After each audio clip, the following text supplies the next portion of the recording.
Hi, everybody.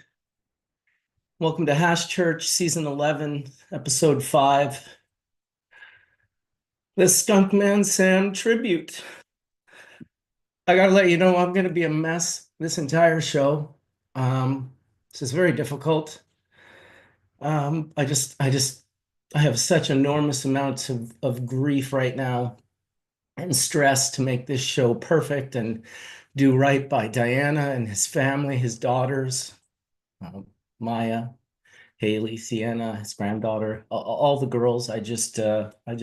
My heart is with all of you. I'm so devastated. I'm gonna get through this. Got a lot of people waiting to get in. I got to shout out our sponsors.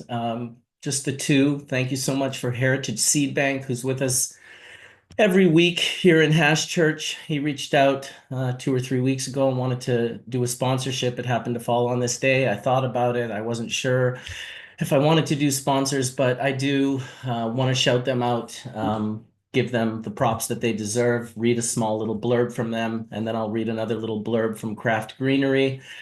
And we'll move on and invite some folks in and we'll talk about Sam.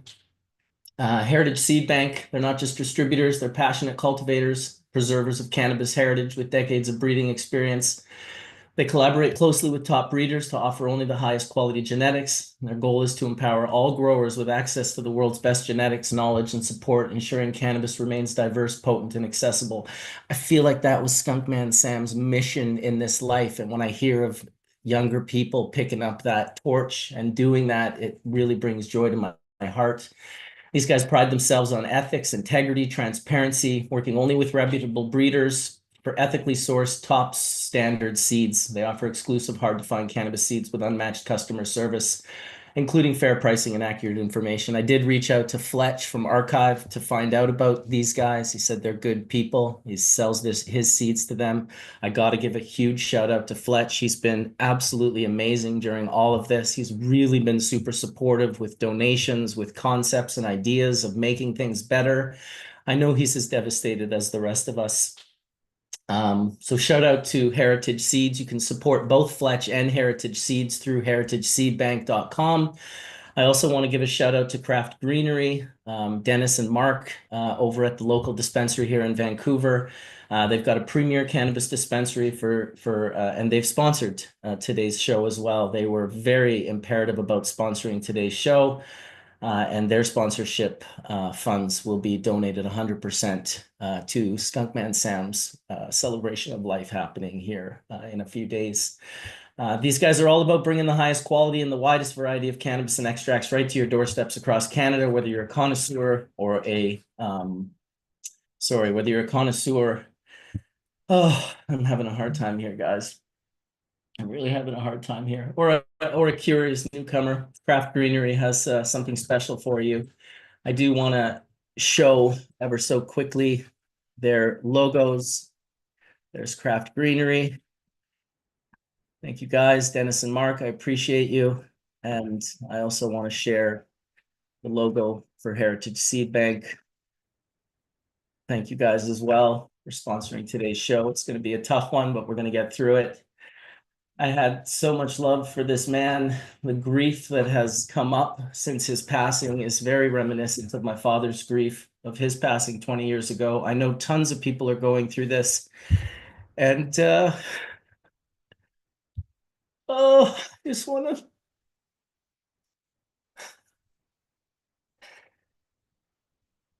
to let the world know how much I cared and loved this man. Thank him so much for everything he shared with us and will continue to share with us in the same way I learned when my father passed.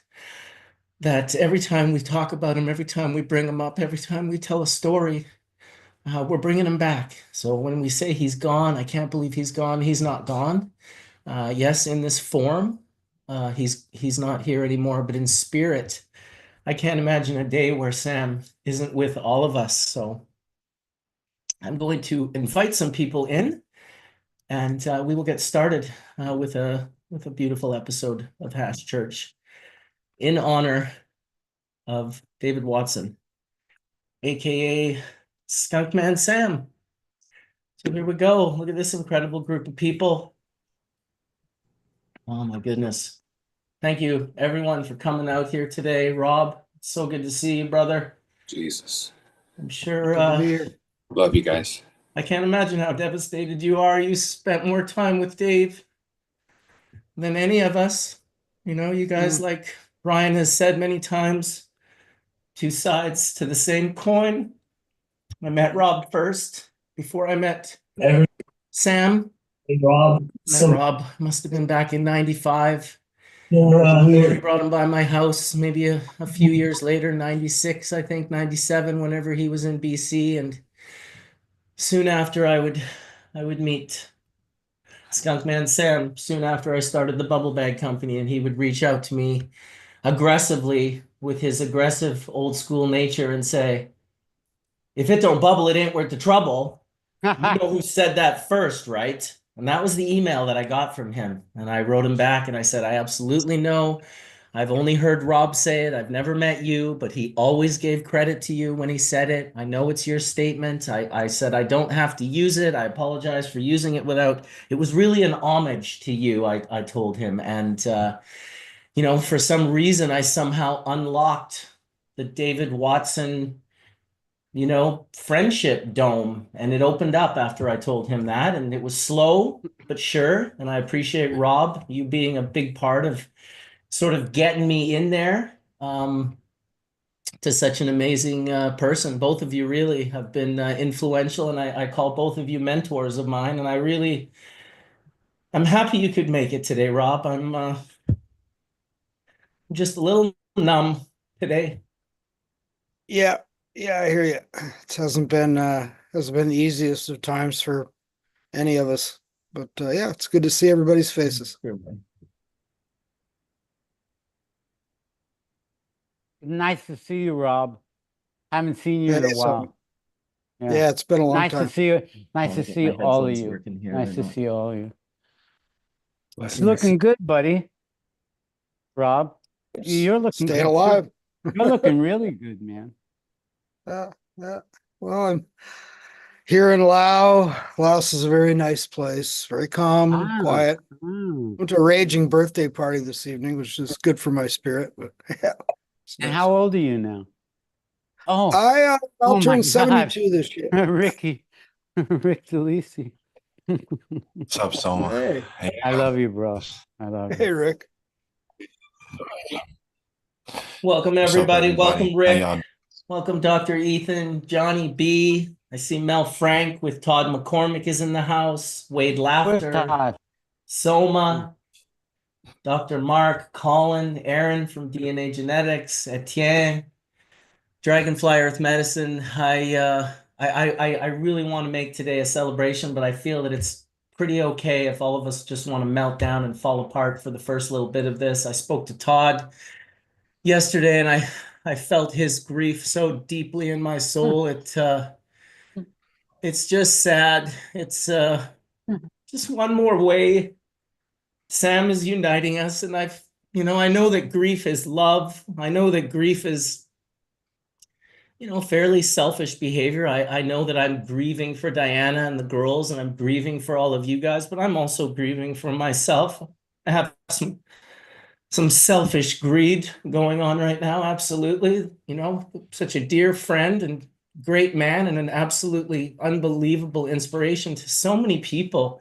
There's over 100 people sitting in the chat room today on Hash Church, and there's 460 watching right now, the most that have watched in probably 5 years at 9:08 a.m. So I know the importance that this man had to our community, not just us, not just his family, but this far-reaching community of people. I had people today ask me if they could get photos of Sam to print and put in their grow rooms.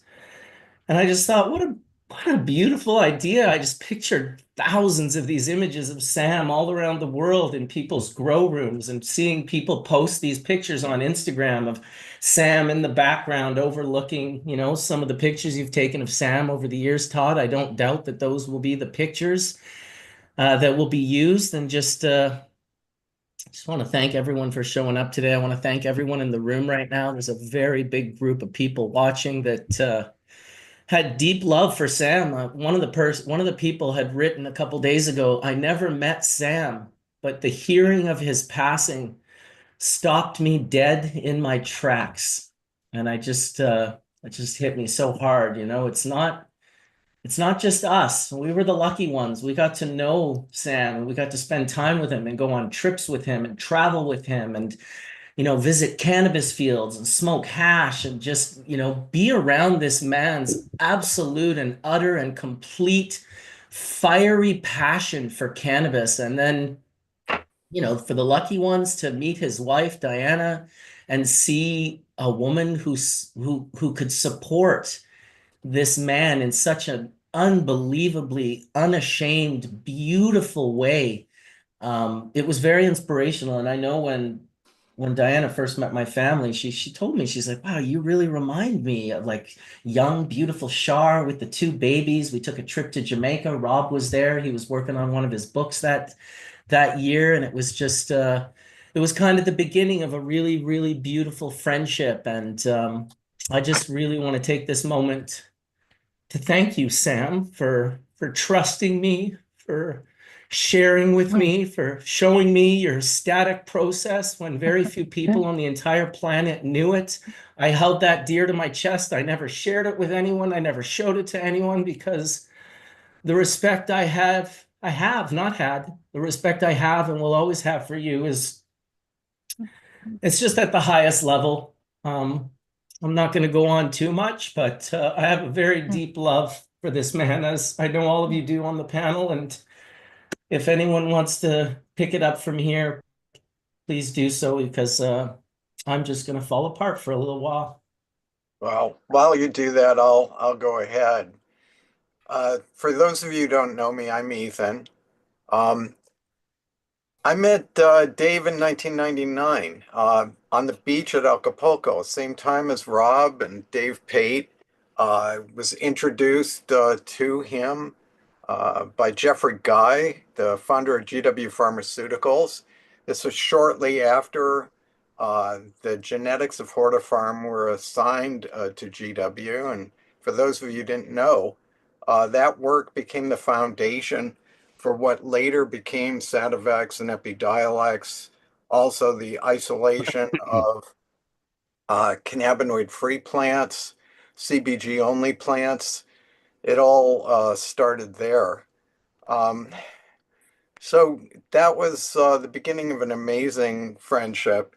And I was fortunate in the ensuing years to spend a lot of time in Amsterdam with Dave and Diana. If I can share, I'll put up a couple of pictures. I believe I gave you permission to share. Okay, this may not show too well, but there's Dave with one of his Chinese hemp plants. These were the largest seeds of cannabis I've ever seen, and also the most delicious. They were the size of garden peas. Let's do another one. Oh, let's try another share. And here he is with leaves of the same plant. And you'll note that clearly this is a broad leaflet plant, typical of the Chinese hemp. I've never seen bigger leaflets in my life.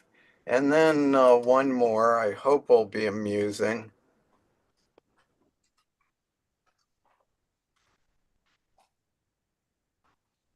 Somewhere around 2004, there was a visit to Bedrocan. And why I'm including this is the look on Dave's face. Is that the look of skepticism or what? Anyway, I'm sure he saw things with which he great. Any of us who have toured Bedrocan, we all had that same look on our face. Anyway, in the years that followed, especially, well, I was there in 2001, but also 2004 and 2005. Dave was instrumental in helping me to do a series of experiments that I'd wanted to do for years. When I first met him in 1999, along with Rob, it was apparent that these were kindred spirits because they knew about terpenoids. and the influence that they made on plants. They also knew how to selectively breed for specific cannabinoids, and that was the way forward to making cannabis-based medicine.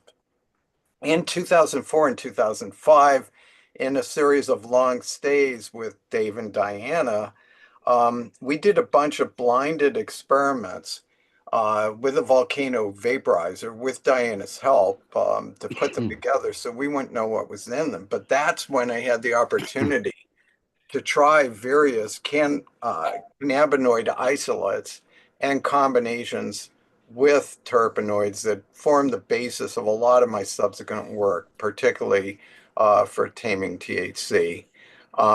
There were many times when Dave would be exasperating. He was a curmudgeon of the first order. Um, I would periodically look towards Diana and she would say, "What can I say? I love the guy." But I just reveled in the experiences of spending time with him. Um, I mean, it's not every day you meet somebody that smoked cobra venom and lived to tell the tale.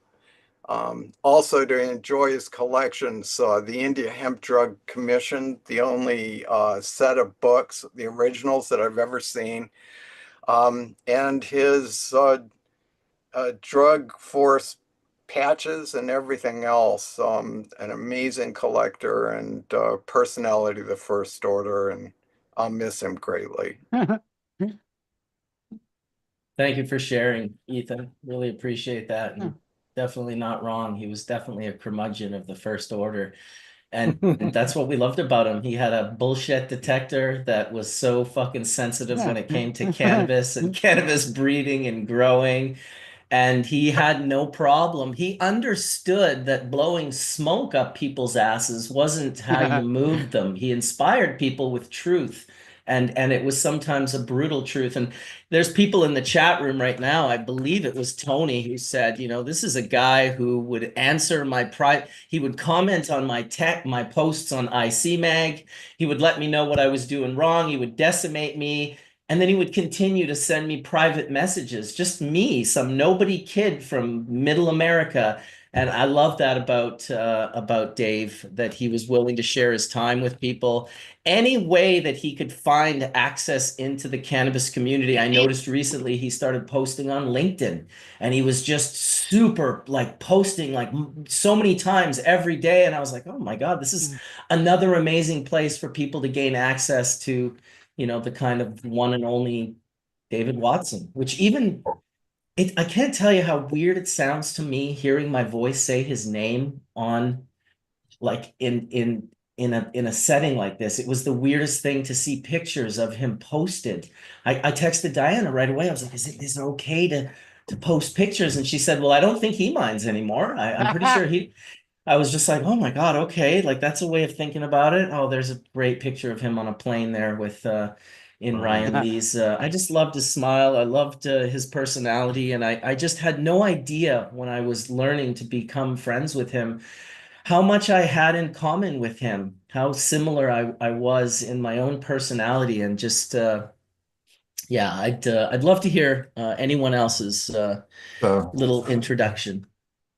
I mean, I don't want to jump in ahead, but it's just funny what you just said because I had the privilege of meeting him through taking part in a Hash Legends, which was in 2013, I believe. And I got to come there and just experience that whole reality that him and Mark had put together with the Hash community, which I didn't know existed before that. And I just to get back to my point, like I didn't know how much I had in common with him until I had been like hanging out at his house for like maybe like 6 months. And I went to the bathroom and saw that photo that everybody saw of him and Diane. And when I looked in his eyes, I realized like, wow, he's one of us. I'm one of them. I'm one of him. And like he loves his wife as much as I love my wife. He has a passion for cannabis. He's been through a sacrifice and just the very hard reality of like teaching people what cannabis can do for you, you know?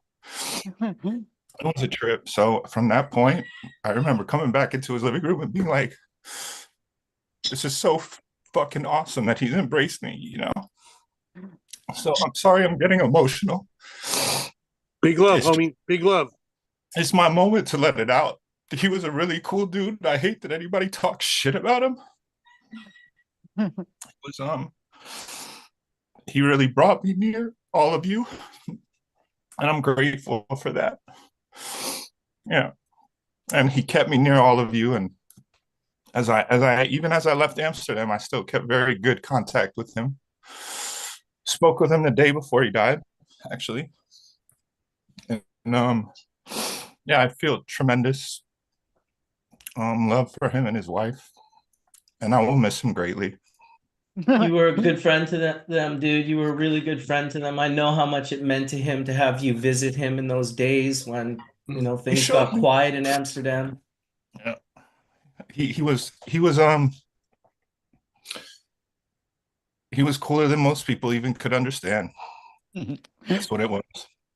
So you too, you guys are just like, you guys are fucking pillars in this, man.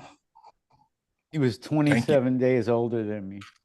Yeah, Rob, you too, man. Like, I feel honored to have met you and smoked my ash with you, and just the whole vibe. Like, it's just fucking. I'm honored to be part of the community. That's it. Oh, we all met a lot of us met each other at David and Diana's. So yeah. It's trippy, right? Hey everyone, I just want to say good day. I'm sorry I'm not on camera today. I've been with David actually the past little while. This is Ryan. I've been traveling with David, and actually I'm now have the same sickness that he and Diana had caught before, so it's kind of caught up with me. So I'm a little bit under the weather today. But I just wanted to say it's really nice to see you all these faces on online, even Chef Seven Turtles down there in the corner. How are you, Scott? Good. David loved all of you guys. Um, I was with David in his last moments, and I was able to hold his hand and tell him I loved him and say all of your names as well. Just let him know that we were all with him. I've had some pretty emotional moments over the past couple of days. I raced across from Ukiah over to Auburn when I heard that he was in distress from Marcus. It was weird. We had this kind of mystical loop going on of people that had been staying in touch with David and realized that he was in distress. So I just wanted to say I love and appreciate all those people. I'm really trying to take all this pain that I have with losing David and put it into something great. So I'm gonna, if you don't mind, talk about this fundraiser that we've got going. It seems cheap to be talking about money when we're talking about our loved brother. Yeah. But we're trying to do a fundraiser here that's going to be to fund a moment that we can all get together and recognize David. Everybody from the community is welcome. It's going to take place at a winery in Richmond, California, which is in the Upper East Bay, and people can make donations here. We're doing food for 200. The event can hold more people. I wouldn't be surprised if more people show up. It's open to everyone that can attend on Wednesday from 12 to 6 p.m. at Riggers Loft is welcome to join us. And we'll be honoring this incredible, incredible life story of David. His family will be there. This is not a smoke your face out, blow your face off in the middle of this vineyard event. Please keep your smoking discreet outside. There will be a hash bash later at night at a different venue. But we're just going to celebrate David and talk about his life and the amazing things primarily that he meant to his family. And then those of us that became lucky enough to be part of his life and be invited into his inner circle. It's amazing, Ethan, to have you here sharing the entourage work and some of these other stuff, these other stories that we're going to tell over the next, geez, it's going to be 20 years. We'll still be telling stories of David because the things that he did in his life that we haven't talked about because of respecting his privacy are so incredible. And there is incredible as the things that we do talk about David. Um, he was just such an incredibly private man, an incredibly accomplished man. I was saying on my Instagram the other day, he found the cheat code. He figured out how to turn all the no's into yeses.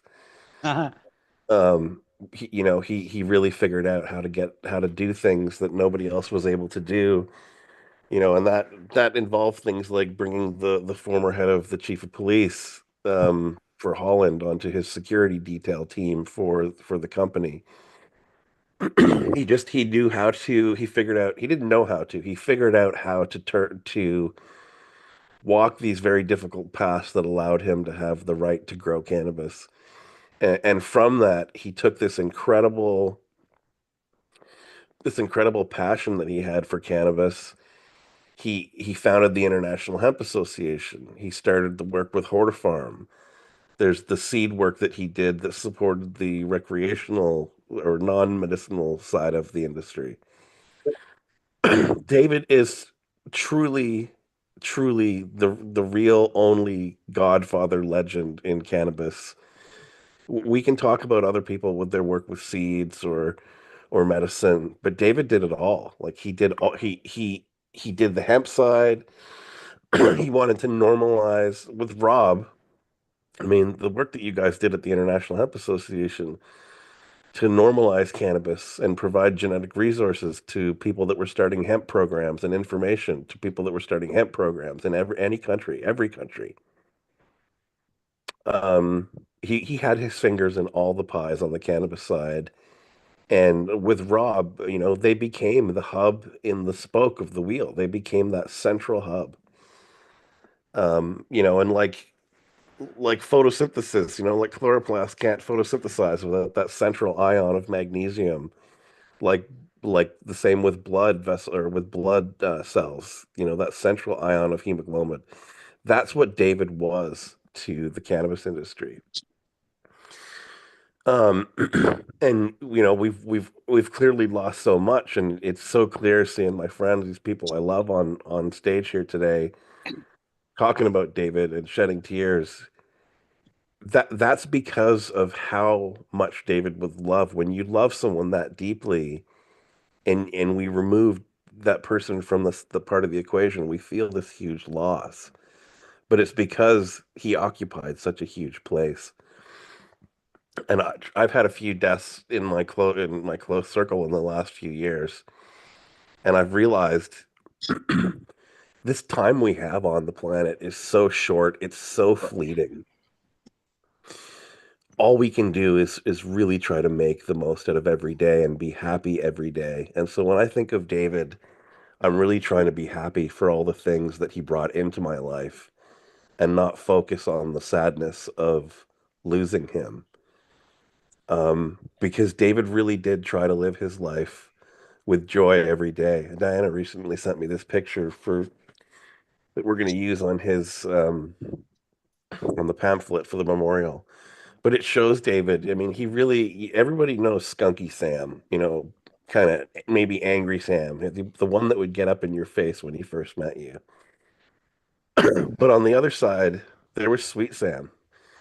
Sam was the kindest, most loving person that you ever met. If you got into his heart, he just cared about you so much. And I see everybody on the stage, and every one of you got into his heart in some special way. Um, anyway, I feel like I'm going on and rambling. I just wanted to say it's great to be here with you guys.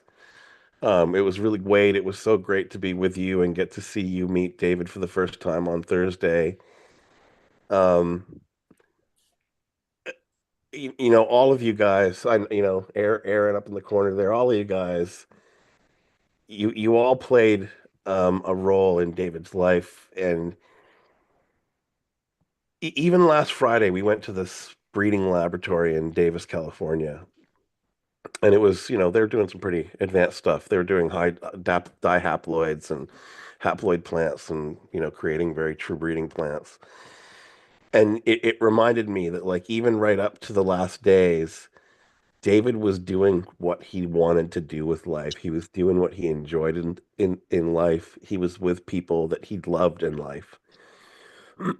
So I want everybody to try to think about living in the spirit in which David lived his life, that spirit of happiness and love, always trying to have a good time, always making sure that he was, he had the proper amount of dabs. Always. And just be good to each other. Love your families like late David loved his family. And if we continue to do this, we will be leading a good example for the world. That's a good one. So much, Ryan, for taking, the hand of aiding the. Anyway, thanks, Ryan, for being there for him and the family and everything that you've done together with him, and also just and holding space, for the family and everyone, and the work and everything. You're upholding, an important piece of this, and we appreciate you, and we give you a lot of love and energy, to continue all the stuff that needs to happen, as well as Diane and her loss after 54 years of being together with a person is a magnificent, special thing that not very many things get to do. It's not that you get to be with someone for 54 years and have a true love and be able to do your life's work, is pretty spectacular. So that's a beautiful teaching that we may not, talk about as much, but it's something that really shines through. And Marcus, I mean, you're upholding the space of bringing us together all the time, and you have a beautiful family, and you have. I just literally lost my power. My entire power went out in my house. I just had a nervous breakdown because the recording on my computer is now gone. The show kept going. I have no idea how, but I rejoined on my phone. But yeah, Dave's just playing games with me right now, messing around a bit. Well, I'll just Holy all those Moses, damn that gave me pictures a you heart have up attack. there. No photos. one funny Dude, because we lose. none of you will ever know the stress I just felt when my power went out. That I was was wondering what was unbelievable. happening. David, Marcus, David would Well, be this laughing. is happening. Need to be smoking some hash right. Grab the Very- I bump, am smoking hash. smoking some Yeah, hash. have a dab, So, everybody. Marcus, you still have your power. You lost electricity. That's the one. No, I have no. Yeah, you're right. You're right. I have the power in my heart, and I have no electricity. Thank you, Josh. Well played. Thank you.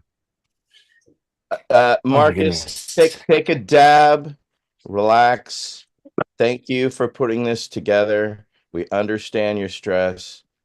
I just want to quickly just say my humble thanks. It's just amazing to see all of you here. I have a science support group I've had for the last year, and when David heard about it, he's like, "Why am I not there? And when do I get there?" And that's just the kind of guy he was. Always willfully able to share if he felt you were on the right track. He was pointing you in the direction. And the young scientists I work with are, dealing with the frustrations and the reality of coming into the world of cannabis. And he was always willing to tell them the truth, not mince words, give them the reality that they needed to expect, and continues to set them up for success. So he did it all the way to the end. Unfortunately, wasn't able to join our last one. He's like, I slept in. I was like, don't worry, you rest. We got this. And yeah, you all now carry a piece of his torch. So carry it proudly, carry it high, and with honor. Hey everybody, I just want to say hi. I'm sitting here with Mel Frank. Probably aside from Rob, Jim's known David longer than all of us. 1977. Oh, so Rob beat you by a little bit. Yeah. Rob, love you. Very little. Just a little. Jim, where'd I you met meet? Jim with David, so yeah. Oh, really? Yeah, I met Rob and Dave. I think it was early in 77. Not sure. But Was one that of in the- LA? In Oakland. In Oakland. Yeah. And Dave bombarded me with all these questions and I never finished an answer. That's what I remember. I guess how I started to answer wasn't sufficient for him or whatever. We go on to another question. But then he came back and brought me something maybe a few weeks later. And that was a book that he got from the National Archives with samples of hemp in it, right? Hemp cloth, hemp rope, etc. And I happen to have a couple of these. We put this up? Yeah. Like this is one, and here's another one. But anyway, it was great for me getting a little more education about hemp. And I was able to put that in the Deluxe Growers Guide. Right. And we saw each other occasionally. And in 1988, he came to Los Angeles, I guess, to recruit me to come to Amsterdam. Unfortunately, for doing that, I had just gotten married. I had just moved into a loft in LA, just starting a publishing company, Red Eye Press, and just finishing the Insider's Guide. So there was no way I could do that. And otherwise, I would have been in Amsterdam with the rest of you guys. Sure enough. Yeah, so that was pretty. And I would see him off and on when he came here, which wasn't that often. But anyway, but he was really an incredible person in terms of he'd get an idea in his head and he could just follow it through and somehow make it happen. You know, I was always surprised at what name he would use the next time I saw him. You know, one time it was Jingles, next time it was Selmagage, which I had to be told that was Jingles backwards. You know, that sort of Silent Nidge. right. So, you know, and I wouldn't say he was paranoid because you're not paranoid when the threats are real. You know, and he always felt under threat. So He was a good dad. He had his wife and his daughters, and right, made sure they were okay. Right. he was dad bear. Yeah. I mean, I was surprised when he moved to Amsterdam, but he made the right choice, obviously. Right. Yeah, yeah. I didn't like prison. Yeah. Right. Me neither. I'm sure he wouldn't have either. No, a lot of people I think don't recognize his true genius. I mean, as somebody who followed the movement of Marinol through regulation and expected to be able to make a generic THC and started the first private pharmaceutical company directed for cannabis research, aside from a government-funded one like Israel or America. And Rob, you guys were making history on a level that few could comprehend. And it bothers me, the people that kind of came along and didn't understand the work they were doing and would throw shade at them because they were light years. Rob, you guys were light years ahead of all of us. And I thank you for teaching me about cannabinoids and terpenes and just the diversity of cannabis and hashish and gland size and everything you guys taught us from, you know, the International Hemp Association and literally teaching teachers all about cannabis with, you know, journals printed on hemp and then peer reviewed and then sent to the educators of the world who didn't know what they didn't know. And that was you and that was David. And I absolutely admired those little hemp educational kits we used to get from the IHA, and the work you guys did to me is underappreciated and misunderstood by many people, and I love you guys for it. You guys, what you did to me is legendary, and I thank you forever, and you'll always be my heroes. I mean, on every level. Rob, you, David, thank you. And I spoke to Dave Pate last night, Rob, for a while. Oh yeah, He's in you said Africa. you'd spoken to. Yeah, we were on the phone for quite a while. He sends his love to you and Diana and everybody, and he was devastated with the news as well. Yeah. Tough times for all of us. Oh, it's incredible. It's incredible. I feel like our friend was stolen from us. You know, I'm grateful to be on this with you guys today. Under these crazy circumstances, I've known Dave for about 20 years, since Dawn and I left Amsterdam.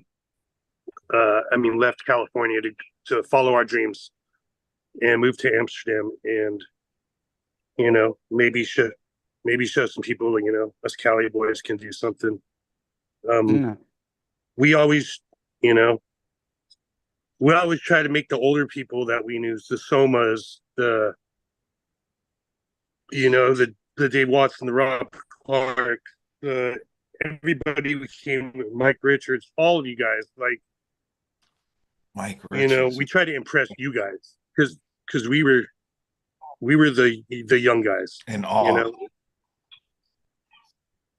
we were the young guys in town, and you know, and being able to hang out with Rob and Dave and, you know, and talk shit. And, you know, Dave is a unique character. You know, you love the guy, but he could be an asshole sometimes too. You know, and I'm not afraid to say, because, you know, he could, in one sentence, he could be holding your kid in your house, and next second he's saying some shit, you know.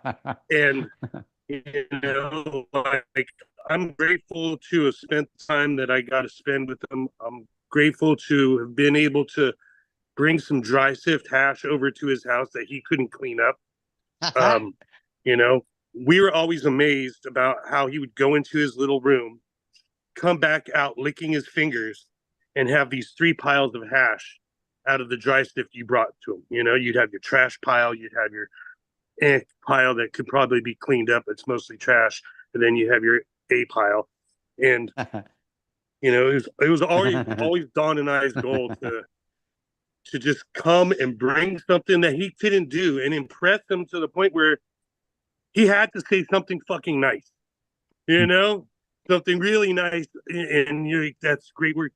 And like, the last seed crop Dave did was with our genetics.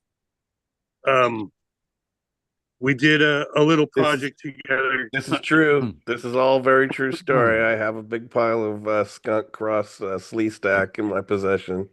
Yeah, that shit was special. That shit is special. David was telling us just the other day, Aaron, about how he loved the characteristic that he loved about that plant is that you could keep hitting it, and it would just get him higher and higher and higher. That was like the top of the pyramid for Don and I. You know, to impress the guy that is so hard to impress, and to want to work with you and work with the genetics that you created. I mean, it hits my heart right now, but you know, like that, it's like winning a fucking gold medal or winning first place at a tournament. You know, cannabis cups are cool, but fucking impressing someone like Dave, who's moved the goalpost and is a pioneer. I'm not trying to leave you out, Rob, because like I can, everything that I'm saying now goes to you as well. You know, like, y'all inspired us, and to be able to do stuff with y'all, I mean, here, fuck, dude, like here, it's everything, and to be friends with you guys still, like, again, I feel like I'm still the youngster in the situation. You know, I just turned 50. I'm about to turn 51.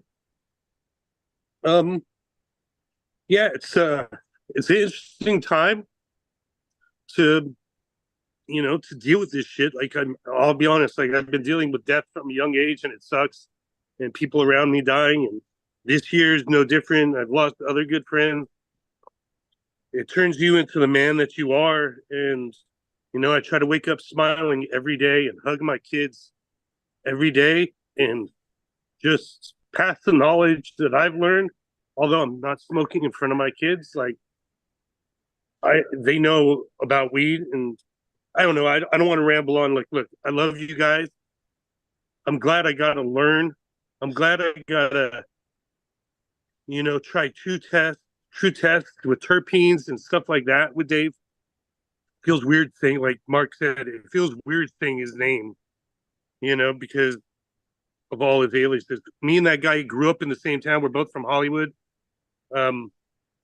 Yeah, look, I can't. It's tough. We lost a pioneer. I would say I like to use primary colors in cannabis, and like Dave was the primary color in the cannabis industry. He connected every single seed company that we have in this fucking world in one way or another.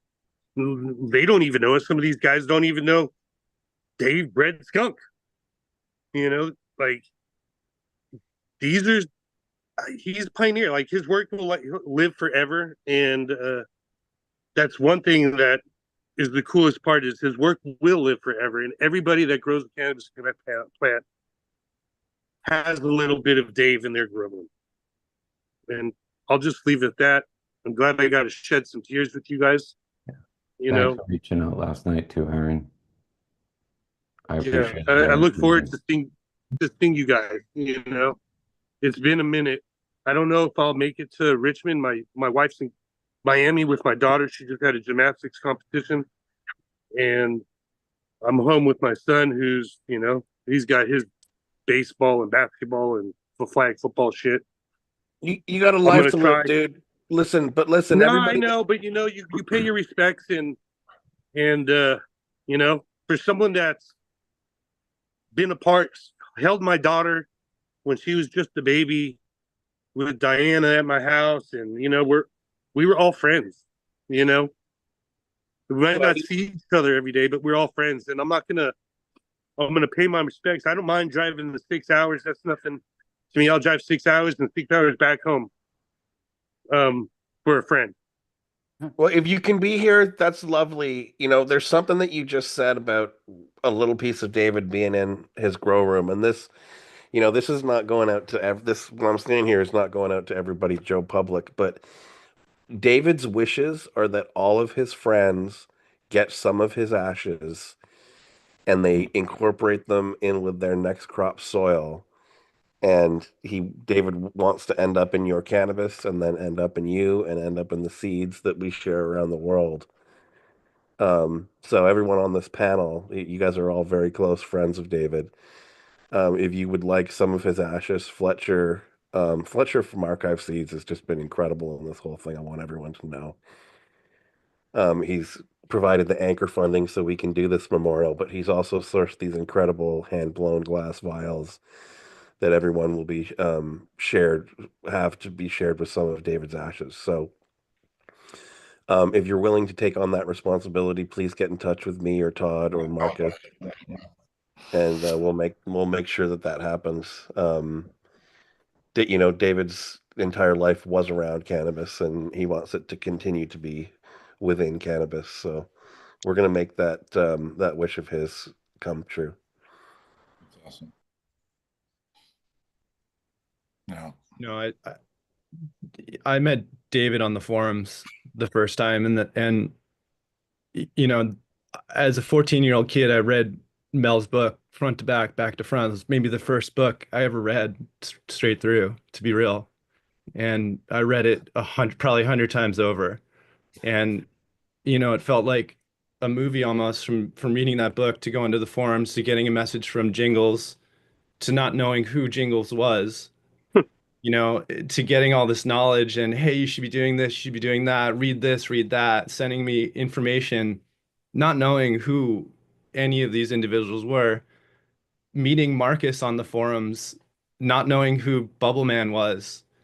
I was lemon cake on the forums as a young teenager, like a lot of us at the time. And then I read Rob's book, and the knowledge just snowballed and snowballed. And then I was lucky enough to be introduced through Marcus, and spend every Sunday that I possibly could here on this show with him. And he was our audience. I thought about this the other day. He was the guy, like Rob. You are our audience. You are our audience. Mel, even Marcus, you're our audience, man. Every time I made something, dude, you got a text message. Bro, check this out. Dude, check how crazy this is. I can't believe it. you know, and it's this constant search that fueled the curiosity, and you all were the catalyst for that, you know, and what sparked me as a young person to grow into an older self through the lens of your work. And that gave me the courage that I needed to do the work I do today. You know, I think about the time, Rob, you and Mojave came to my lab in California, and it was I can't even tell you, it just was so special to me at the time that I couldn't even put it into words, to be sitting there sharing my work with you live, you know, and that those moments make everything worth it. All the risk that I took in Brooklyn, New York, growing, you know, commercial crops like a young, basically an idiot if I call myself that. But because I believe so much in your work and the things that I wanted to follow to become just like you know, and all of you, even, I mean, Adam, dude, Adam Dunn, you know, like your work too. Aaron, DNA, your work too. I've had a lot of loss in the past 3 months. I lost my father in December. I lost my cat of 20 years, and now we've lost our audience in our one of our best friends. And I think that for me, it's selfishly, it's this inspiration that you have all given us and Sam has given us to tell me to go breed, go learn, go test yourself. That's the kind of stuff that I'm forever grateful for. I mean, I'm just forever grateful. You know, I would not be doing what I do today without all of you. No way. Not even a chance. That's an actual fact on my end too. You guys, So those that are listening, I stand on the shoulders of giants, and you are all those giants. And I thank you deeply. I look at Sam like deeper than a breeder. He's like a philosopher that it's like a Rubik's cube that he was controlling and constantly learning from and creating new combination codes for. And I don't know. It's like the color wheel that you spoke about, Aaron. Sam helped us have that color wheel. So did you, Rob. You know, you gave us that wheel, you know, and Mel and all the work that Aaron, you're doing now and continuing to do with your work and with DNA. We're all fortunate, you know, and I'm just so thankful. I really am. Dave was like the ancient encyclopedia that sat on the shelf that all the knowledge came from at one point, and people would just open up the encyclopedia. But that was like his cannabis genetics. You know, besides his smarts, like the genetics are in everything. Like so many, the weed I'm smoking now has somehow come from Dave in one sense or, you know, 100%. No, the hash that's in here is, you know, partially responsible for something Dave created, you know, like everything around us. Everything or like all this cannabis, you know, like, you know, the seed movement, like just think about it. Like Dave comes to Amsterdam, he brings varieties, he creates strains, he works with Spencer, he works with Neville, he works with everything after that.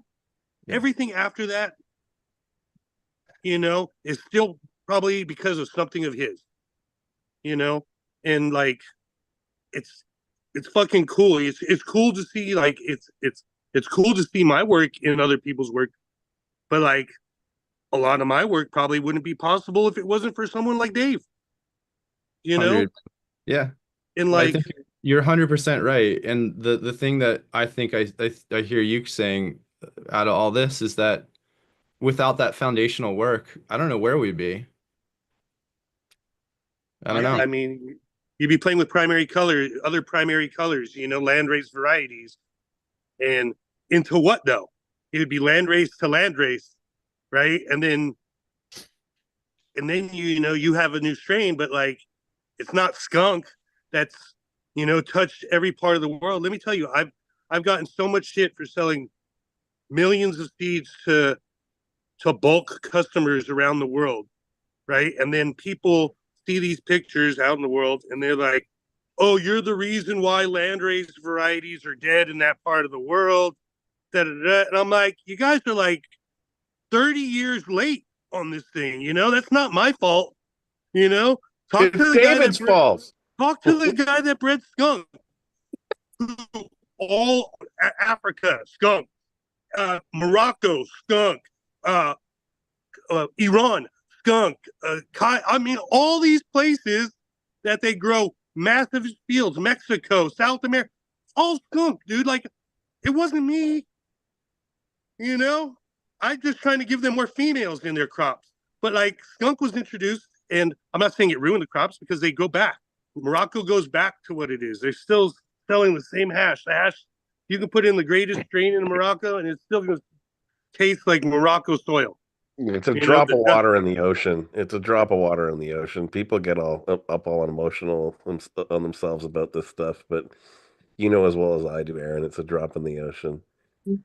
I think something that's incredible is just one thing is just that there's an entire generation, millions of people around the world that these guys' work has made our lives possible. Financially, it created the business, the market, a lot of the morals that whether it's seeds or products. I mean, the first two books I ever got was Marijuana, Botany, and Hashish in terms of, I was 16 and I was ready to grow. If you get those two books, you're pretty much ready to go. And it's pretty incredible the amount of people that this has positively influenced and provided, at least in my case, my entire life. This is all I've ever done as an adult. And I have everything to thank to these men. The house I'm in, it doesn't matter what it is. And I think it's pretty incredible to be able to enact that much change and benefit around the world to so many people. You're a real one, Fletch. The realist. You're a real one, brother. 100%, Fletch. We love you, man. I love you guys too. Thanks. Fletch, I gotta say too, I'm gonna say it publicly. Thank you so much for stepping up and helping with this fundraising. You've been just absolutely incredible and a rock. And I just wanted to say publicly, how much I appreciate you, brother. Love you. And Hill, it's so great to see you here as well. Love you all. Thank you all for coming to celebrate David. Did you say Hill? I just listen. I just looked Yes, through the Hillary's chat. here. I just looked through the chat, and I scrolled up, and the one thing that I saw was just hearts after hearts after hearts. David loved being part of this church. It was really something that he looked forward to on Sundays. Diana was telling me that even just last week, the day before, he was so much looking forward to it. And I think because he got into distress, he wasn't able to make it. But it was something that he looked forward to every week. And, not only the panelists, but everyone in the audience too. Like he enjoyed being here and sharing with you all. So I just wanted to say thank you for, helping give him a place to be and share his vast knowledge and love of cannabis. I just want to say hi to Hillary. It's good to see you here, Hillary. It's amazing to think 29 years ago we were hanging out with Rob and David. I mean, my connection to Rob and David and Old Ed and Michael Rich all came through Todd. And I started writing letters to Todd when he was in jail, and we became very fond of each other. And he convinced me to move to Amsterdam in the mid-90s. And Mark, you drove me to the airport to drop me off for yet another grand adventure. And I moved to Amsterdam to be with my then love of my life, who I had never met in person. And Todd and I met in the airport. This is like before email, I think. And it was a grand, grand adventure. And Todd had this amazing connection of this community of incredible men. And we would hang out in positronics and drink tea and smoke beautiful things and get lessons from the greats. And we were there for almost a year before we moved to California. And I'm not a grower, but what that group of men taught me, the way that I stand on their shoulders in terms of them being legends in my life, is they taught me about the courage and the commitment and the resilience that it takes to create places where prohibition doesn't exist.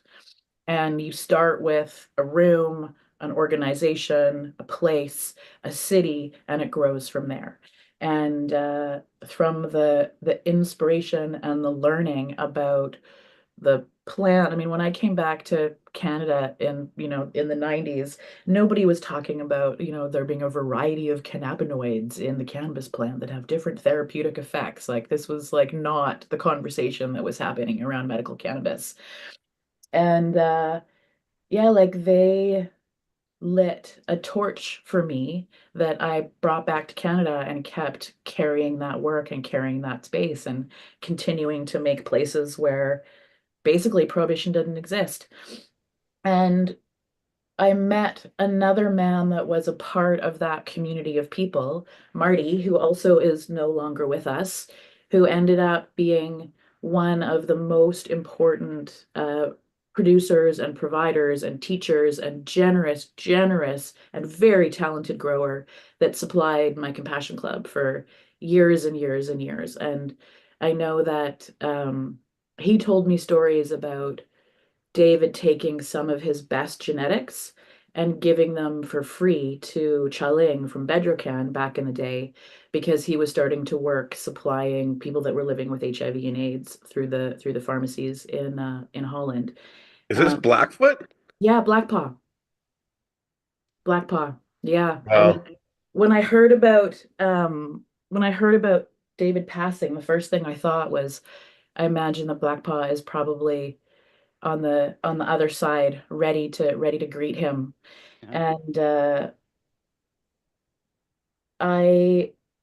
Dave was always very kind and really nice. I mean, people were sometimes kind of intimidated by him. He was kind of a legend. Kind of a legend, very much a legend, and could have a sharp wit and a cutting tongue. But over the years, he was always very kind and very, very supportive and just kept kind of giving me like attaboy girl, like wait, you just kind of like keep at it.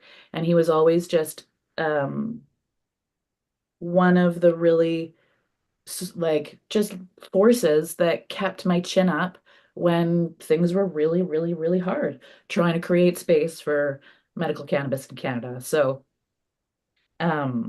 yeah, old Ed and I think Michael Rich is gone now too, I believe. And Marty, I hope that they're all, hanging out on the other side, enjoying the bounties of their beautiful work while they're in the spirit world. So, Todd, I'm really glad that you wrote me back when I started writing you letters in jail and that we made that connection and you made me move to Amsterdam because that was a pivotal fork in my life, connecting with that community of people. And yeah, totally changed my life and created my work as well, but in a very different way than being a grower. Well, thank you. And I love you. And I've always been impressed with all you've accomplished in all the years I've known you, Hillary. So I think we all owe you a deep debt of gratitude in Canada. You helped go change things. And the Compassion Club made a huge difference. And I love you for the work you've done. I love you for the person you are. Thank you, Hillary. We love you too. And you really helped pave the way in British Columbia and in the world in that way through not just you, but the whole group and everyone involved here. And we really appreciate it. Hillary, love. I love you. Love you, Hill. We all love you, Hill. Deeply, So much respect for that, Hill. We love your you, man. Words, your energy, your vibration. Everybody here is just reminding me of the very best that cannabis ever could say or do or be, or who she is in the world. All of you all represent such an incredible voice. You put a dress on her, you show her out in the world, and the words and the language with the books and the stories and the strains. You have elevated this plant, which has elevated the entire world. Dave was part of, as so many of you are a part of, elevating the entire world, the work that you've been doing, Ethan Russo.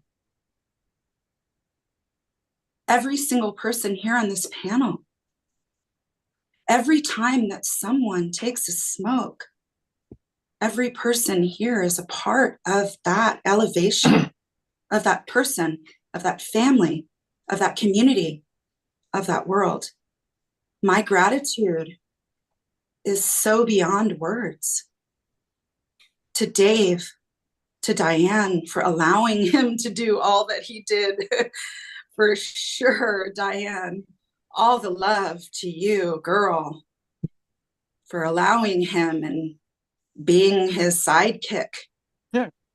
Because Yeah, you have allowed the elevation of this plant beyond our wildest dreams. My gratitude is deep. Thank you all so much. Thank you, Dave. Thank you. Thank you, Skunk. I'm really glad you mentioned that, because I've always seen Diana and David as a team that was inseparable. It was Diana's handwriting on the Cultivator's Choice catalog. She was there from the very beginning when they started collecting seeds, when they took the hippie trail. She was always just part of everything he did. And while David got a lot of credit for all of his brilliant work, which he well deserved, I don't believe that we would know David the way we do if it wasn't for Diana in his life. I love them both very much. And Rob, thank you. If it wasn't for my relationship with Robert, I wouldn't know David. And thank you very much, Robert. It was one of the sweetest gifts you've ever given me. Well, it's my pleasure. Absolutely. That's I'm gonna awesome. sign off pretty soon, guys. I'm not good at and ladies, I'm not too good at doing chat and saying goodbye. So I'm just gonna say goodbye and go to bed. Much Been a little love, short Rob. tonight, but it's really nice to hear everything everybody's had to say. Makes me feel really good. So Love you, Rob. Love you, I Rob. love you, Love you, Rob. Rob. Love you, Rob. See you. Thank Love you. you, Rob. Thank you, Rob. Right loud. Good to see you, Love Rob. you, Rob. Good to see your Love you, face, Rob. Rob. Soon. Have a great night. Love Rob. I wanted to, first of all, I wanted to let you all know that I'm having like 95 nervous breakdowns because I'm now on a phone plugged into a battery pack and it keeps like disconnecting every 3 minutes. And I only heard like every second word that Hillary said. And hello, Hillary, and thank you for showing up. And it's fucking snowing and there's a snowstorm behind me. And I have no power in my entire house. But my boy is sledding out back. And my other boy, who's like 250 pounds, is shoveling the snow. So this is the reality that I'm existing in right now. It's a little bit off. It has been beautiful to hear everyone's words. It was awesome to hear your words, Hillary. I'm so glad you showed up and shared about Black Paw and the connection to those guys. And yeah, I've made Etienne the co-host, so he's going to be taking care of things the best possible. I'll just be over here having a nervous breakdown and feeling sick to my stomach every time it goes out, that it's still going live on YouTube and that we're still recording everything. So this is the reality I'm existing in. Don't worry. I wanted to thank Hey, Mark, can I say something? Adam Dunn for Mark. also yeah, of course, please. It just proves Yeah. that David's alive in the afterlife fucking with us and having a Oh laugh. my God, dude. That's It's just, what this really no, proves. listen, it's even crazier, Todd. Do you want me to prove that that is the case?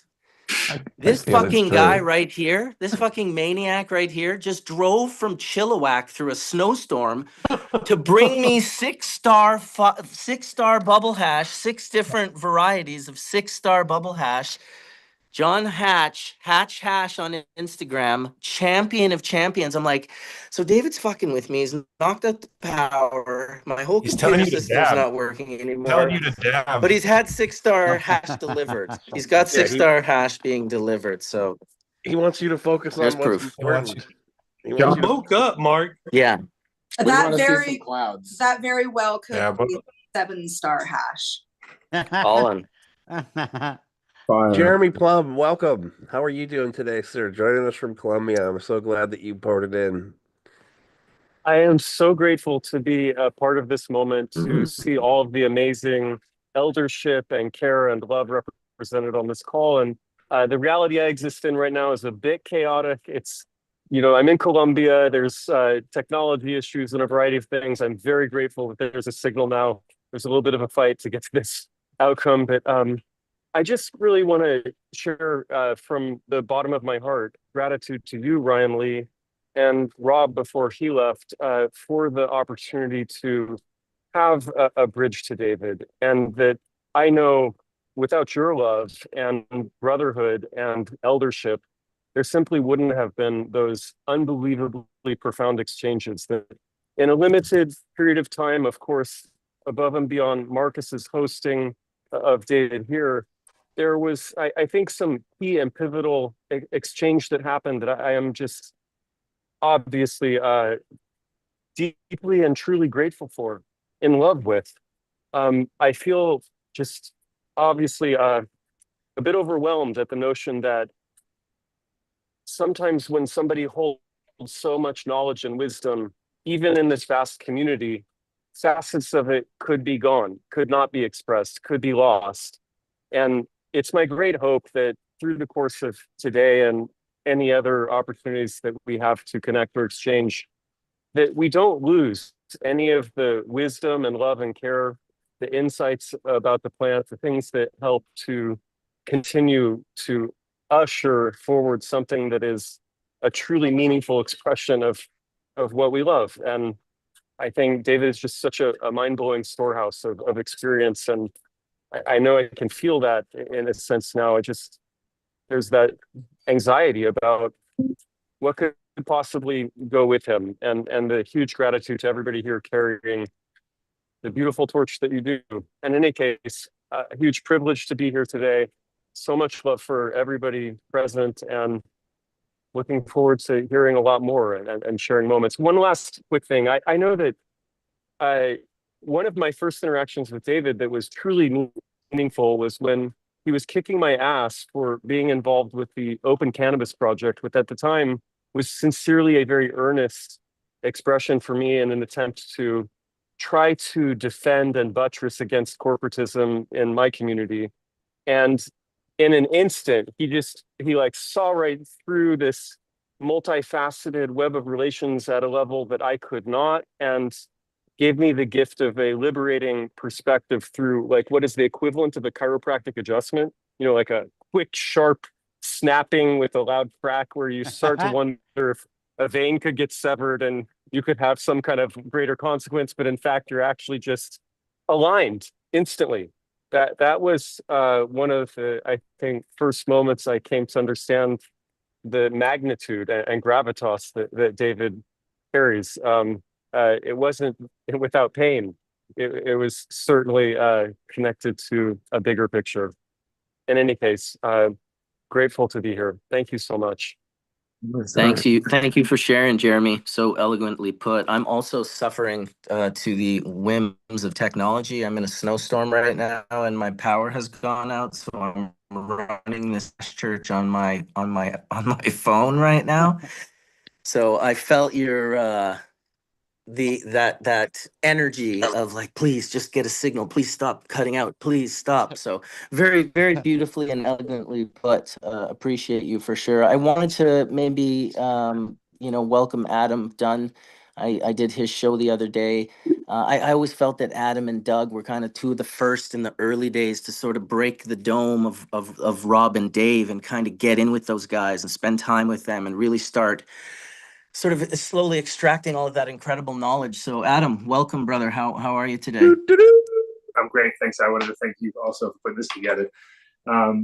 Yeah, during the show it was great because we both scratched each other's sort of memory banks there. And like I was lucky enough to have sort of the safe space in Amsterdam that anybody who really was into growing or into cannabis, was hanging out at the time. And Rob actually coined the phrase the epicenter of the cannabis universe for the CIA, because every day was somebody walking through the door who was, now pivotal in the industry, or even at the time pivotal in the industry, whether it was Stevie D coming through with his crew or somebody else coming through. Amsterdam was like that, living in a funnel at the time. And this is in 90, but I would like to say which was my initial meeting with Dave was classic. It was like everybody's probably along the way was, I was working at Sensi, and it was in 91. And at that time I was just working by myself at the shop because Alan trusted me, and I was just kind of like running the store by myself. I was sort of a manager at the time, let's say. And Dave came into the shop, and he was like livid, right? He came in and he was pissed the fuck off. Like he walked in and started telling me about how my boss, which was Ben Drunkers, everything that he had was because of him. The skunk was his, the haze. He went down the list. He did like a laundry list for me, where I was just like, I was sitting there. I was like 20 years old at the time, 21. So I was just like, who the fuck is this guy, right? And so he was like, he made me like almost scared at the time, right? So I called fucking Alan, and I'm like, Alan, there's this guy, and he's like ready to tear the shop up. I think he's so mad, and he goes, who? And I go, I don't know, he's Skunkman or something like that. And he goes, oh, that's Dave. I goes, because of course Sensi at the time too, you got to imagine, they were so jealous of Sam because Sam actually had, tapped the fucking, he has figured it out. He figured out the actual formula, how to work with this plant legally. And so they basically were on, camp that Dave's a narc type thing. So that first thing I got was, this guy's a narc. You don't want to talk to him, right? So I was like, okay, that's what I guess I have to do. And so for a while, I was totally nervous about Dave. But then Rob became the good cop, bad cop situation, where I became friends with Rob. And then Rob told me, oh, dude, his bark it's all bark. He like, don't you worry. And then what was interesting on the show the other day, I had Mojave there, and Mo kind of reminded me of how Mo really broke Dave for me, because he smoked him out with some sage, and Dave couldn't deny that he hadn't smoked weed in like years. And he basically took a hit because he felt kind of obligated to take a hit off of a joint.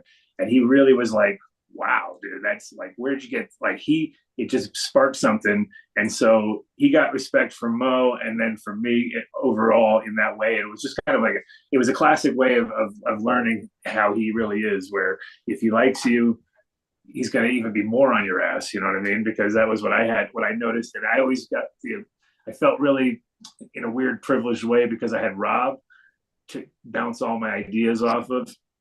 And the day that I made, actually, it was funny because the day that I made my first sort of laminated piece of hash, when I pulled out the laminator, and I got one here. But when I pulled out when I was sitting at my shop and I had my little laminating machine, and I was looking down at it, and I put some hash into some cellophane, ran it through, and I was like, holy shit, I think I got something here, right? And I showed that to Rob, and then Rob showed that to Dave, and they both were like super impressed that something that they had never seen before had, finally was in front of them, and it was like, so that was my little proud moment with those guys. But overall, it was just great to have them, access to them, and any, like, and when we did events, it was also really fun because I did my barbecue every year. I had my birthday barbecue in the middle of June, and Rob and Dave would bring, he'd bring his hash balls that he would make, his fuck those things, bro. That thing ruined me at your party, bro. Every year, everybody would get a little bit greedy, or like if you took two, you were done, dude, because they were like 250 to 500 milligrams. Who knows how much was in there? It was a lot. I asked them, 1 gram of dry sift hash oil went into each fucking ball, because I thought I was gonna die. They'd burn your throat as you ate them. You'd be like, oh my God, what's going on here? What is going on? It was like peppery as hell. Don spit his out.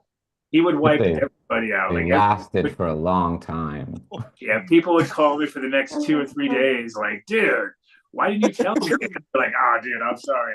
It's not my problem. At the barbecue, I kind of lose control, But yeah, he would look forward to that every year, and then he did it also on Queen's Day.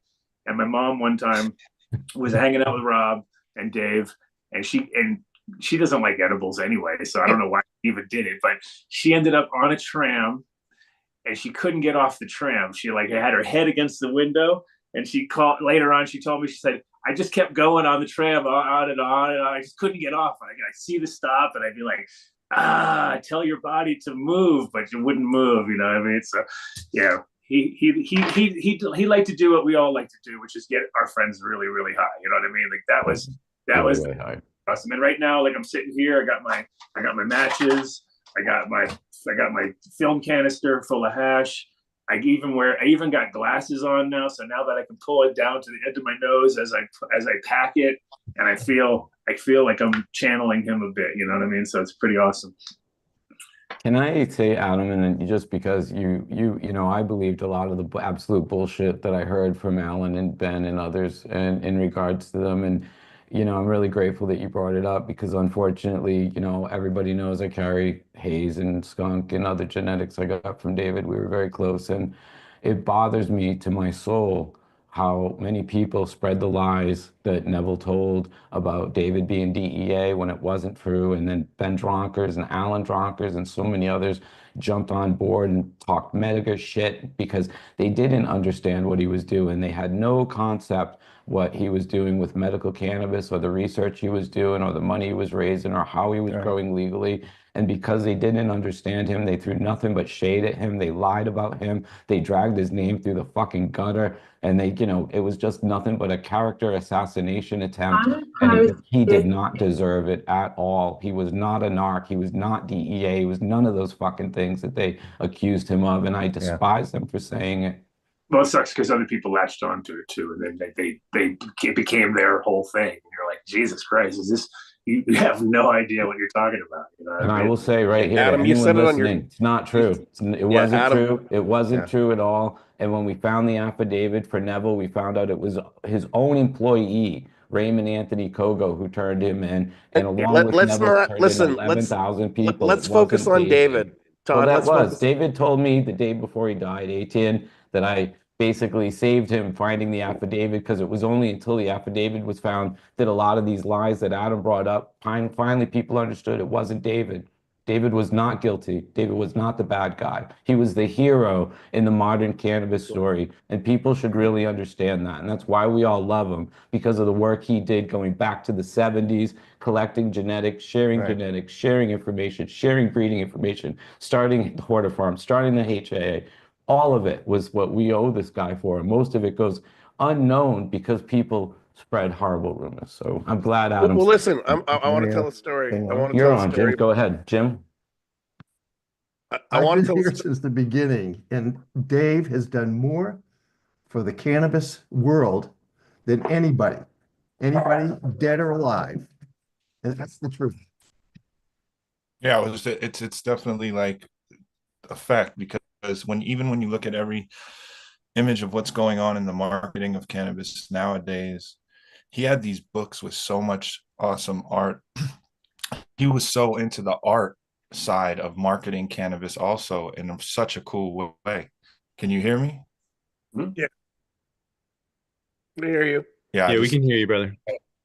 Yeah, it's just a trip when I think back about it. When he pulled out, when we get like really high and be chilling, he'd pull out his collection of like art. And it was like, that's actually what fueled the whole industry of what we're watching now. You know, he got it then. Like he understood like how to present it to people and how flavors were connected to like looks of things, which is just wild to see now. And most people don't even connect that part of it, but I see it all. It's a trip. It's like everybody who's spoken today has spoke something that he did in my heart also. So really awesome to hear everybody say, from Aaron, everybody who said their most impactful things matched in some way with what I encountered with him. So it's really awesome. I think, Rick, you know, one thing I just want to get in here real quick, and then Ryan, I'd love to hear your thoughts. You the image behind me, look, I saw this image in your books. I'm mimicking you. I'm looking at your work the same way that I looked at Sam's work and Rob's work, and I think others fall in suit. And you gave us that hall pass, from a subject matter point of view. I've been shooting photos. I have photos in 35 millimeter books right here of all of my work as a young kid. Like, let me see if I can put this in front of me. Green screen. Green screen's killing you, Let me dog. turn it off. This is important. I want to just share this because it's so important to me. To share this. I have books from 95 or 96 all the way to now of 35 millimeter, and it was directly influenced from all of you. And those are the things that, as Rick just said, we're still living that today in modern day, and we're still searching for how to present this beautiful plant to others to show the magic in that mundane that they only see, right? And that's it's just incredible. And what Ethan was saying about the Marinol, chasing Marinol and chasing a higher purpose for this plant. I mean, we're all still chasing that, and I think that's well said, man, Rick. I think, it was one thing I wanted to talk about is how my artwork has evolved because of all of you. I used to shoot products and anything I could as a photographer because I didn't have the right to shoot the plant openly. I mean, I did it privately in these books for decades, but it was only because of you all. Yeah. And that's the truth. I used to sneak into the dark room to use the overhead projector in high school, after hours and just like get in there The dark room. project it. And I know, right? But I don't know. I digress. I'm so connected to it in a way that is so it's the lens is through you all, and I'm trying to mimic in a lot of respect. And you've, as I've said, you are the audience to me. It's important to me to share, to be like, hey guys, look how neat this is. Look at this new thing that we discovered. What gave me the right to work with Kevin McKernan when I'm not, my background isn't in bacterial science, but we were studying the hot blade and viroid because you gave us that hall pass. I don't, I'm learning as we go and leaning on others, but I'm pushing ideas because you push them too, and that's the truth. So thank you. That's what I'm trying to say. You're awesome, Colin. I just want to, say something here. Is this everybody here has been a part of this journey, this story. Like everybody here, everybody on this panel has influenced me as a medical patient. As in Hillary, you were a huge part of my life. Massive. I just want to acknowledge it, but a lot of people don't know my story, but you guys are all my story. Everybody here has been a part of my story, especially Dave. Surrounded by hash. Ryan's been in my house. A lot of people who haven't. Like I live this. This has been my life, and you guys are all my mentors. And the plant, what Dave showed me, and the biggest honor, having all these shirts, and you guys are going to see how big I was back then. You can see the change. This is one of the first shirts I got, Legend to Hash. It was pretty awesome. This was awesome. If you hasn't been to this, these were the big moments in my life that I thought I would never be where I am today. And it was all because of everybody here, everybody who made that difference for one another. And it was really the medical patients and the medical aspects of those books that you talked about. I showed them downstairs. I went downstairs when you were talking, Aaron. Like, I was like, I'm surrounded by these books. I studied this. I lived it. I saw all the difference. You guys all made a massive difference in all the patients, all the people. Like, wow. And then the one you're talking about there, that was that Legend of Hash. That was that other one, Rick. We were at. Remember that one? And that was the one when Dave, had that hash that I left in the freezer for a year. I made it, Mark, and I put it in a little jar and I smuggled it out there. And I'm so proud to give it to Dave. And he looked at it and he said, oh, I'm taking that. And that was just the hugest pat on my back. Like you said, it was just one of those moments that changed my life. I came back on a plane and met Mark on a plane. And he cleaned that. Dude, that changed my life. You guys changed my life. That dry sift, my pain, it made so much of a difference in my life. Like, wow. And everybody on this panel, You guys all, I mentioned, you guys are all my friends. You guys are all my, I love you all. You guys are all awesome. And every one of you guys, we've all brought this to light. We've all have the same thing, passion. We have a purpose. Purpose is stronger than okay. Everybody here has a purpose to show and give back what we've been given, the tools, all the greats, and we just got given another set of keys. Another set of keys to give to the next generation, because we would not be here. We're standing on the shoulder of giants. I love you guys all. And it was Dave, it was Mark. You brought so much to me. Soma, oh man, that time we had, like, about everybody here. Wade, Etchen, Colin, Todd, fuck Hillary, I love you guys. Oh yeah, it's amazing. Oh, and it was Dave that brought it all together. Hillary, oh yeah. Welcome, Cervantes, and all of the work that you've done and all of the books that you've brought to light as well. You know, it's a group of people here that are very inspirational. Soma, we lived in Eugene when before you went to Amsterdam. We were part of the community in Eugene back in those days. And oh yeah, Soma, we've smoked lots together. We'll meet again. so, you know, so many people, so many times. And I think that the lesson is that it's not just one thing to embody. I mean, cannabis it's a lifestyle, you know, I mean, and the cannabis can represent all parts of our life. It can represent community, it can represent soil, it can represent style, it can be a part of our travel, a part of our education, and it's the fractal that keeps it fresh. And all these people here are part of the fractal, you know, and we're all carrying the torch. And now Sam is in the other world, you know, and in the other realms, and it's to be our guiding force that we can always continue to ask questions, because there was a style in which he answered things that kind of becomes an imprint that you can hear in the future. So Sam spent a lot of time on Hash Church, you know, that he didn't have to do that. You know, he'd already accomplished, you know, most of the things that he needed to in life, but yet he continued to find inspiration in sharing, you know, and I think it's the sharing culture that really brings us forward. And Sam helped continue sharing and make that fun and make it elevate, you know, the situation. So it's not just about smoking weed, and you know, it was about growing it. Or it wasn't just that he knew every cannabinoid and terpene in the world. He really resonated with biodynamic growing, and he would always talk about, you know, doing organic and super beautiful soils for your cultivation. And I appreciated that, you know, because everyone knows there's a million ways to cultivate ganja, and here's this person who's got some of the most experience out of anyone, and he's upholding the torch of growing it organically. And for us, that's important, because cannabis is like a piece of spirituality. So it's nice when you can put it all together and you can make it a healing earth modality along with a spiritual medicine that changes and makes different cannabinoids and terpenes in different environments. And he helped us, you know, see that and see how different varietals, you know, would, you know, show up in those different cultivation techniques. So big love to Sam, big love to all you, and big love to the past and the future of cannabis.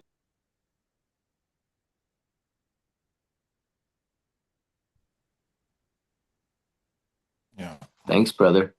That was well said. I'd love to hear from Soma. I know he has a real funny story to share with us about Sam, Dave. I think it might be the greatest like Sam story that I know of, and I've been there. I've been in his shoes. So when we're having a good laugh about it, be rest assured most of us have done it on some level or of another. But of course, like Dave, he has to outdo us all to the highest level, and so he did this one at the highest level as well. Go ahead, Soma.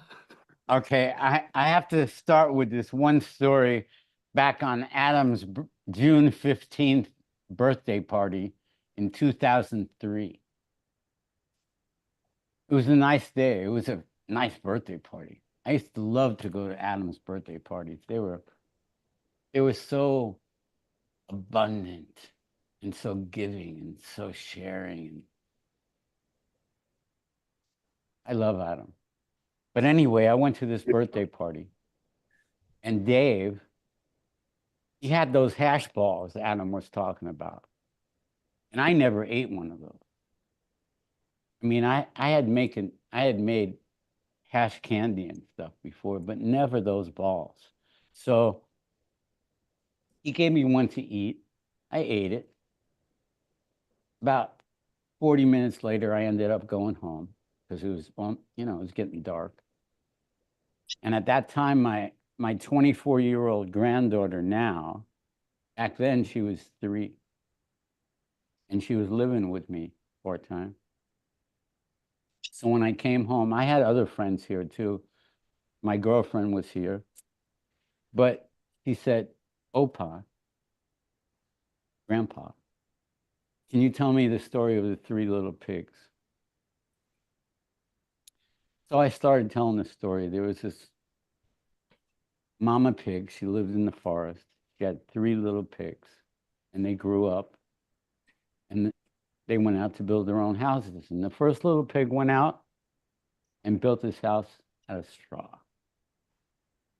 And right then, right after I said the word straw, I went into a coma. Right next to my granddaughter, like coma. Like, thank God my girlfriend was here to take over, but my granddaughter still remembers that. Like, she said, Opa, and I didn't come too. I mean, I had a good time, but like those hash balls, I'll never forget them. Either will I, Soames. That's some shit. That's some shit I'll never want. Like, that taught me a lesson. Dude, props to Don for spitting that shit out. When you said that, when Adam was telling his story, I could hear you in the background, Aaron.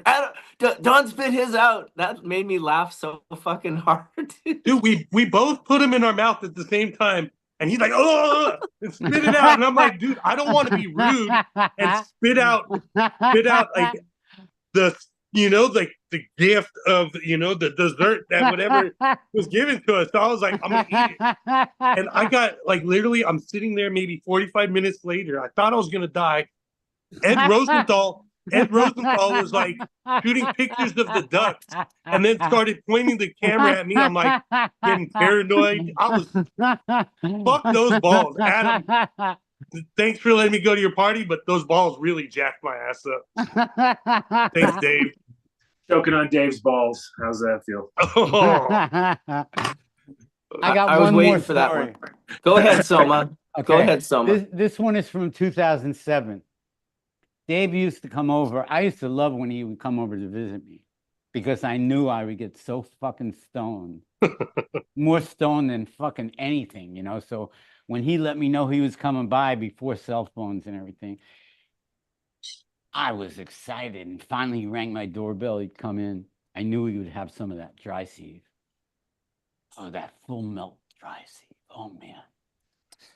With such great terpenes. And so we'd start smoking. We'd smoke for like 2 hours straight. And he'd usually stay for like between 2 and 3 hours when he'd come visit. So that day, he said, I got to bring my wife her car back. I drove her car here. Her favorite Volkswagen. Oh, no. Love this story. And so, remember this? And so we hugged each other. He left. We smiled. We were so fucking stoned. I called him the next day, and he said, Soma, you're not going to believe what happened. And I said, what? He said, when I left your house, my car was stolen. My wife's car was stolen, her Volkswagen, her favorite Volkswagen. I can't even replace that fucker. And I said, you're kidding. He said, no, man. I went out to where I parked it on Prinsengracht, and it was gone. I went to the police station. I reported it. It's fucking gone. I had to get a taxi to go back home, and I go, fuck, man. That's terrible. 2.5 months goes by. I call him. I go, how's it going? He goes, you're not going to believe it. The cops found my car a block away from your place with about 75 parking tickets on it. You couldn't see through one window on the sides and the back, the whole windshield. There was no other space to put a ticket. And they finally got in touch with me because there was no place else to put a ticket. And I finally got it back. And I said, oh my God, man, how the fuck can you get that stoned that you don't remember where you parked your car? Well, it was a little more complex than that because the insurance had already paid him out for the new car. And Diana really, really loved that car. So they ended up buying it back from the insurance company. Wow. Oh my That's a God, great dude. stunt. That's a That great, is so funny. great story. David, It's it wasn't it's David's proudest amazing. moment, but he was he admitted it. It was true. Soma got him so high he lost his car. Yeah. Well, Oh even I thought that there was no limit to his tolerance, but apparently No, he got me that high. Yeah, exactly. But I didn't have to leave my house. He had to leave, you know, shit. yeah, well, you had to be crazy to try go one-on-one hits with Dave. Yeah, I remember the first time I did it. The first time I remember seriously sessioning with him at the PAX party house, and he looked at me and he said, "Are you still smoking?" That was David. God, dude. In Classic. 1996, old Ed Holloway turned 80 years old, and old Ed Holloway was on the green team that brought David out to work with him and Bernard and Michael Rich back in the early 80s, the mid 80s. And David brought him a vial of the static sieve separated resin heads that were just unbelievable. You'd take a little, it was in a little 35 milliliter film vial. You would have loved it. Put a little in your hand, you could feel it start to like almost gel, and then you just push it down, it would squish, the little heads would break, you could turn it into a little ball of black hash, and as soon as you put it down to like touch it on the table, it would be hard, like glass hitting something. But then you put it in your pipe, put a little heat to it, and it would just turn to bubble and melt away. And that stuff was so potent. I put it under the microscope at Positronics. There was nothing but heads. It was amazing. It was one of the nicest birthday presents I ever saw somebody get. I gotta say, I've gotten so high at Dave's house with him that Coca-Cola has brought me back to life many of times. Him too. Because that's what it would be. Is like, let's see how much hash we can smoke. And then your blood sugar would drop, and then you need some Coca-Cola to bring you back. I mean, only place that drank Coca-Cola was his house. Oh shit. He had me out hunting down glass cheeseburger Coca-Colas the other day. Not to mention he has no problem keeping it 85 degrees at all times, you know. So it's 85 degrees and you're like, woof. So you get those hot flashes while you're there, you know.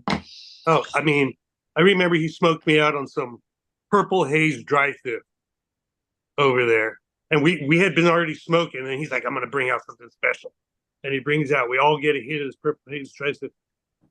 And I kept hearing somebody like walking past me right after I smoked this shit. And I couldn't, I'm like, I kept turning there. Everybody's like, what are you looking at, Aaron? You know, and I'm like, dude, I keep hearing something. I go, wait, that's my fucking heart thumping in my chest from smoking this hash.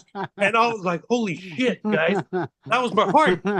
And like, I don't know, like, you know, I've spent many hours listening to stories and smoking hash on his couch at his house, you know, and chatting it up and learning. And, you know, like some of the big things today, which I wish we could re-educate the entire world, not just our community, is that THC percentage don't really mean that much.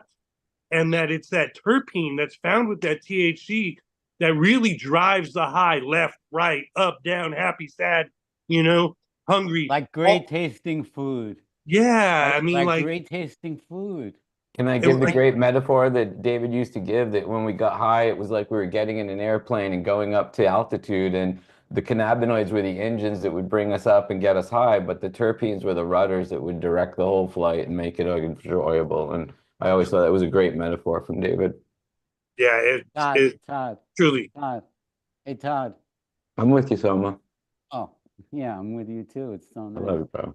But do you remember when we were in Las Vegas with Jack? 94. Yeah. And High me and as- you went high as fuck, but me and you went for a ride in your car. It was your car, right? A convertible or yeah, it was Spider or something like that. yeah, it was the Jeep. It was Natalie's technically at the time. Okay, Natalie's yeah, Jeep. Natalie. But we went for a ride and we left Jack in the hotel room in Las Vegas. And that room reeked of cannabis. But we left, me and you. And when we got back, he had gotten busted and he had to pay 500 euros to get out of it. I mean, $500, excuse The me. cops had come. Yeah. Yeah, yeah. And we were so lucky that we weren't there. We went for the ride, and then we ate the mushrooms at the Dead Show that night. And it was so hot in Vegas that the stereo melted in the dash. And me and Jack got in the car, and we were looking at the dash and looking at each other, looking at the dash, and we were like, "Do you see that?" I was like, "I see that." And the CD didn't melt; it was sticking out all straight. And we started touching it and realized, oh, it's really melted. Oh, Soma, love you, bro. Soma and I moved to Amsterdam on the same plane with High Times back in the day, and had the And me wonders and of Jack Rob. smoked on the plane. 3:30 in the morning, we smoked on the plane back when you could have cigarettes on the plane. You know, in those days, with 19 people going to the High Times Cannabis Cup, and people started to wake up because they started to smell it, and we got rid of it. You know, and me and Jack were sitting there looking so innocent, like so fucking innocent. Oh, it's so cute. Yeah. Rob and David were the best ambassadors to Amsterdam anyone could ever imagine having, in my humble opinion. I'm sure Adam would agree. Once you started hanging out with them, it was just like the doors to heaven opened up and the information just flowed, and it changed my perspective on everything, really. Hanging out with Rob, learning everything that he taught me. I feel like him and David were, and you, Jim, of course, some of my best teachers ever, really. I will never forget ever in my life the day he decided to show me his static tech trick.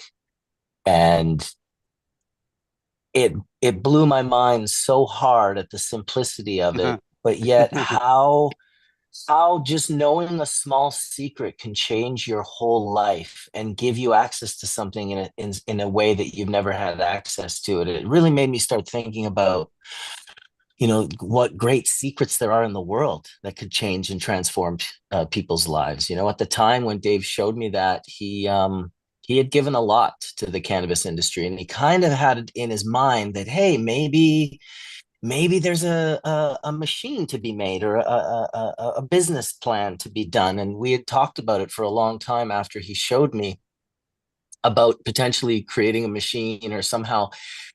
Yet anyone that's ever done the process realizes that it's just so fast and so quick and so effective that if you have a lot of material to work with, you can work through a lot of material in a fairly short time. I'd pull hundreds of grams off my hand. I would sit around and think of all the resin this man had grown and how all of it got brushed off of his hand before it got smoked into his lungs. And it just blew my mind. I was just like, I just can't, like, this is impossible.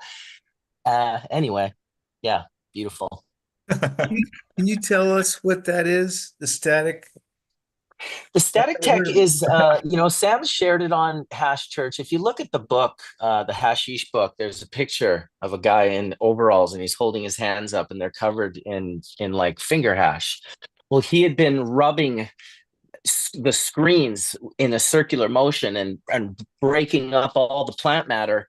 And when he lifted up his hands, you know, Dave is standing behind him. This is in Dave's words. You can go back and watch this. I've actually got it on shorts on the YouTube, Bubble Man's World YouTube, where he's telling the story of how he discovered the static tech. And it was very unique because no one, once again, only Dave could have seen it. Nobody else would have seen it. It wasn't a straight A to B. He was going from A to like S. Like it was insane. And so he saw this guy rubbing the material, and when he lifted up his hands, yeah, there was material on there, but it was a lot of hash on his hands. And he started like, what the, started thinking about it. So he went back to Amsterdam and got the screens.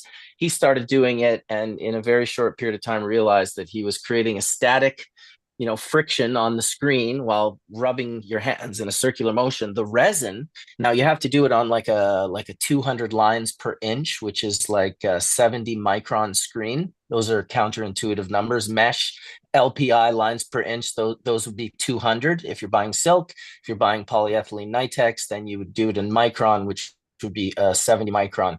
Anyway, it's a two-part system. You're creating the static, you're creating the charge. The resin, everything will stick to your hand. That's the thing. Like both the capitate stalks and contaminant, as well as the heads, will stick because it creates a little area that's charged. But if you're simultaneously pressing on the screen while you're doing the motions, the heads just roll through, but the sharp stalk pieces and cystolith hairs, they just crumble and push through the screen. So when you're done, you can lift up the screen and you'll have like a talcum powder on the bottom. You can get your microscope out, and there won't be very many heads. You can static over like a 250 or whatever it is, like a 50 or a 40 micron, but it gets more difficult to push that material through. And then you can just do the 70 multiple times and you'll end up clearing everything out and getting pure heads. But that was the photo that I was able to take at it must have been 07 or something, at his apartment. I asked him, I never had asked him for anything prior to this. And it took a lot out of me to ask. And I guess this was the beginning of kind of trying to open Sam up to the world a little more. Not that he hadn't been exposed to it, not that he hadn't already done impossible things in cannabis. I just wanted like people that maybe weren't at that highest level to gain some sort of access to them. And in that moment, I just said, hey, would you mind if I took a picture of your resin? Which to me felt like asking a famous person to take a picture of them. Like they don't like it. They don't want you to ask that question. It very much felt like that, but he looked at me and he said, okay. And those first pictures I ever took, I mean, that was the first exposure that a lot of people, at least in my sort of smaller community, no one had ever seen pictures of, like what Todd was saying. I took that back and put it under the microscope. Well, that was for Todd's eyes, but no one had taken that photo and shared it with the world yet. And once again, that photo spoke as loud as the secret itself, because it was impossible. Nobody could understand how you could get heads that purified and that cleaned. And of course, it was Sam who was doing it. So that's what the static tech is. The heads were on his hands or on the bottom of the screen? Yeah, the heads would stick to his hands because the heads are bigger than 70 microns and they don't just break when they get pushed over the screen. They're strong and they roll. The sharper stuff would get stuck in the holes and just break so it's a two-part system. You're pushing and breaking contaminant through the screen, but you're also charging your hand. And not everyone could do it. Some people have warmer hands and it won't be good. I have those screens too. And I have like from 60 to 200. Right. It didn't stick to my hand. You can do it with like parchment paper and stuff too. You stick to my hands though. I have double gloves. But if it's not sticking to your hands, no, that's not that. Listen, I always did it. All material works. I always did it when it was really. I would do it in the wintertime when it was really cold, so to keep them from getting sticky, or I would do it inside of a freezer or whatever, and it never stuck to my hands. But I just noticed how you got down through the different levels. It kept getting blonder and blonder. Oh, sure. I think also the dry sieve makes a big difference too. If you do it with if you do it with water hashes, the heads are a little bit more they break easier. So I think when you're like dry sieve is just the best for that. That for making seeds. When you're making seeds, that's the best bonus of the seed run. Like at the end of my whole seed run, I'll be like, and that's for me. You know what I mean? And that's all you get. That's all she gets. The rest of it, fucking whatever. It's all out the door. But So which do you think is more efficient, the dry sift or the bubble method?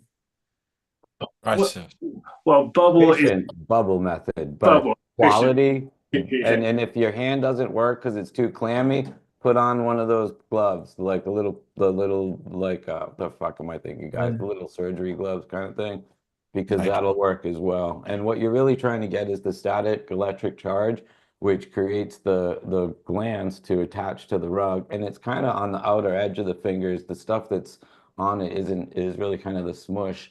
And then what's falling through is the non-glandular, the stalks, if you will, and little pieces of dried up plant material. That's also what we're calling contamination. But the glands are what's kind of, and it really kind of grabs to the outside of the glove, the outside of the fingers. If you can use other things too. You can use a film. You can use a paint roller or anything that kind of create that surface area. If the resin is high enough quality, it will cover much more than the outer edges of your finger, as you can see on this particular picture.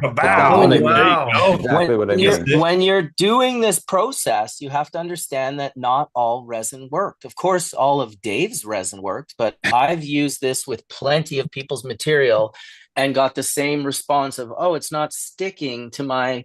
there's just not enough good juice in there for it to stick to your hand. It doesn't all work. So and in regards to efficiency, I mean, Dave used to get 1 or 2% return, and bubble is more like between 20 and 30. So it's not even close to the same level of efficiency.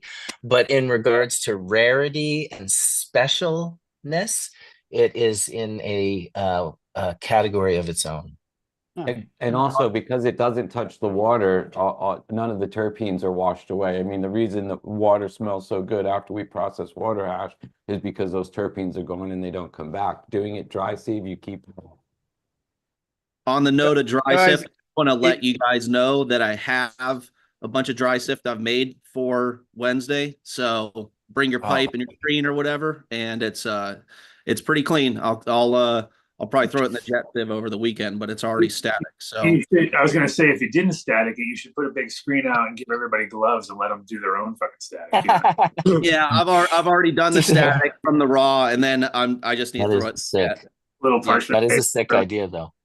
Guys, it's obviously, talking to David, it's so natural to slip in the hash. I'd love to bring it back to David and maybe hand Jorge the phone or the microphone and let him share some stories about David, if you wouldn't mind. Hey, Absolutely George, not. Welcome, Jorge. Jorge, George, could I just for a minute? Because I think Jim's getting a little tired and he's going to want to leave. And George, good to see you, but 1 minute and I think we're going to split. Good to see you, Joe. Okay, Do you want to say to Jim?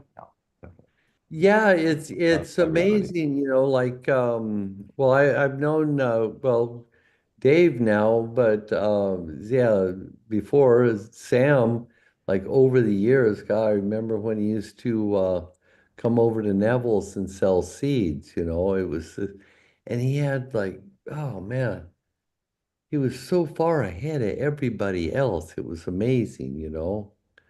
And he always had this air about him. It's pretty incredible. I just went out and puffed some pretty decent hash. We get over here in Europe. Yeah, God, and oh man, the old days then. You think about old times. And there weren't really many people around, I mean, in the Netherlands, it was, God, took them forever to change the menu, and there was a lot of really bad dope there. I mean, a heck of a lot. Yeah. And Well, Sam changed all of that. I mean, really, really did. Uh, and the stability, nobody really knew about stable, stable varieties, They just had no clue. Uh,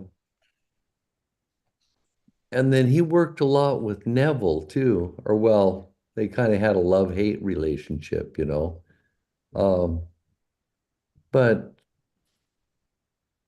man, man, he just did so much, like nonstop, I mean, he moved over, 10 years before I did. And God, yeah, back then, the Netherlands was like the place to go. Everybody from, well, here in Spain used to fly up there all the time. But that didn't really start until, oh, late 90s, really, mid 90s, late 90s. Yeah, yeah, but Jesus. So I just think back. I don't know. My mind works, my mouth doesn't always. That's why I learned how to type, you know.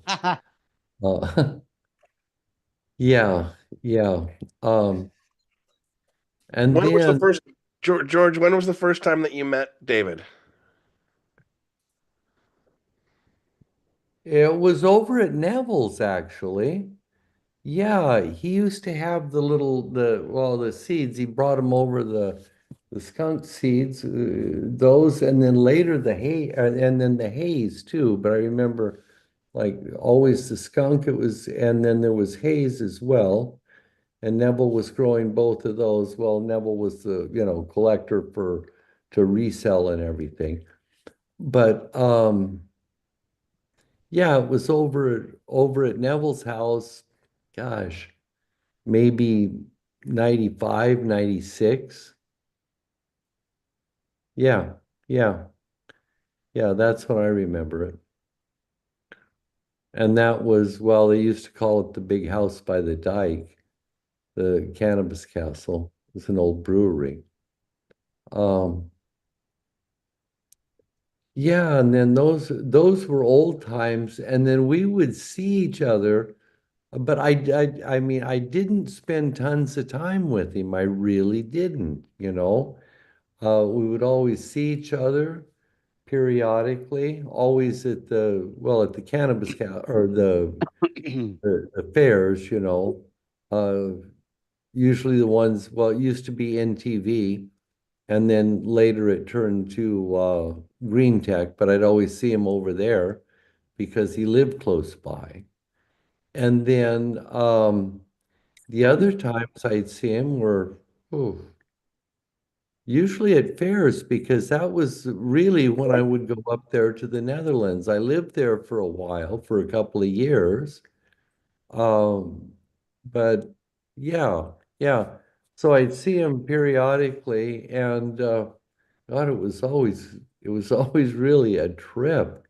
I mean, he was wonderful, wonderful. Yeah, it was captivating guy, to be honest.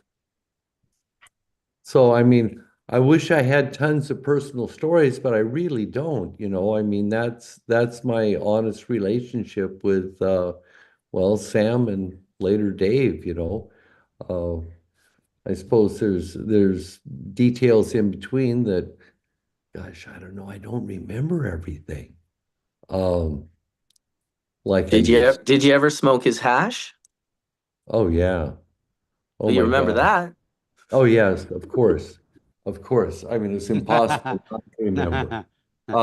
Jesus. Well, I mean, impossible not to remember. That's like kind of like an oxymoron. Uh, because well, you can remember like a part of it.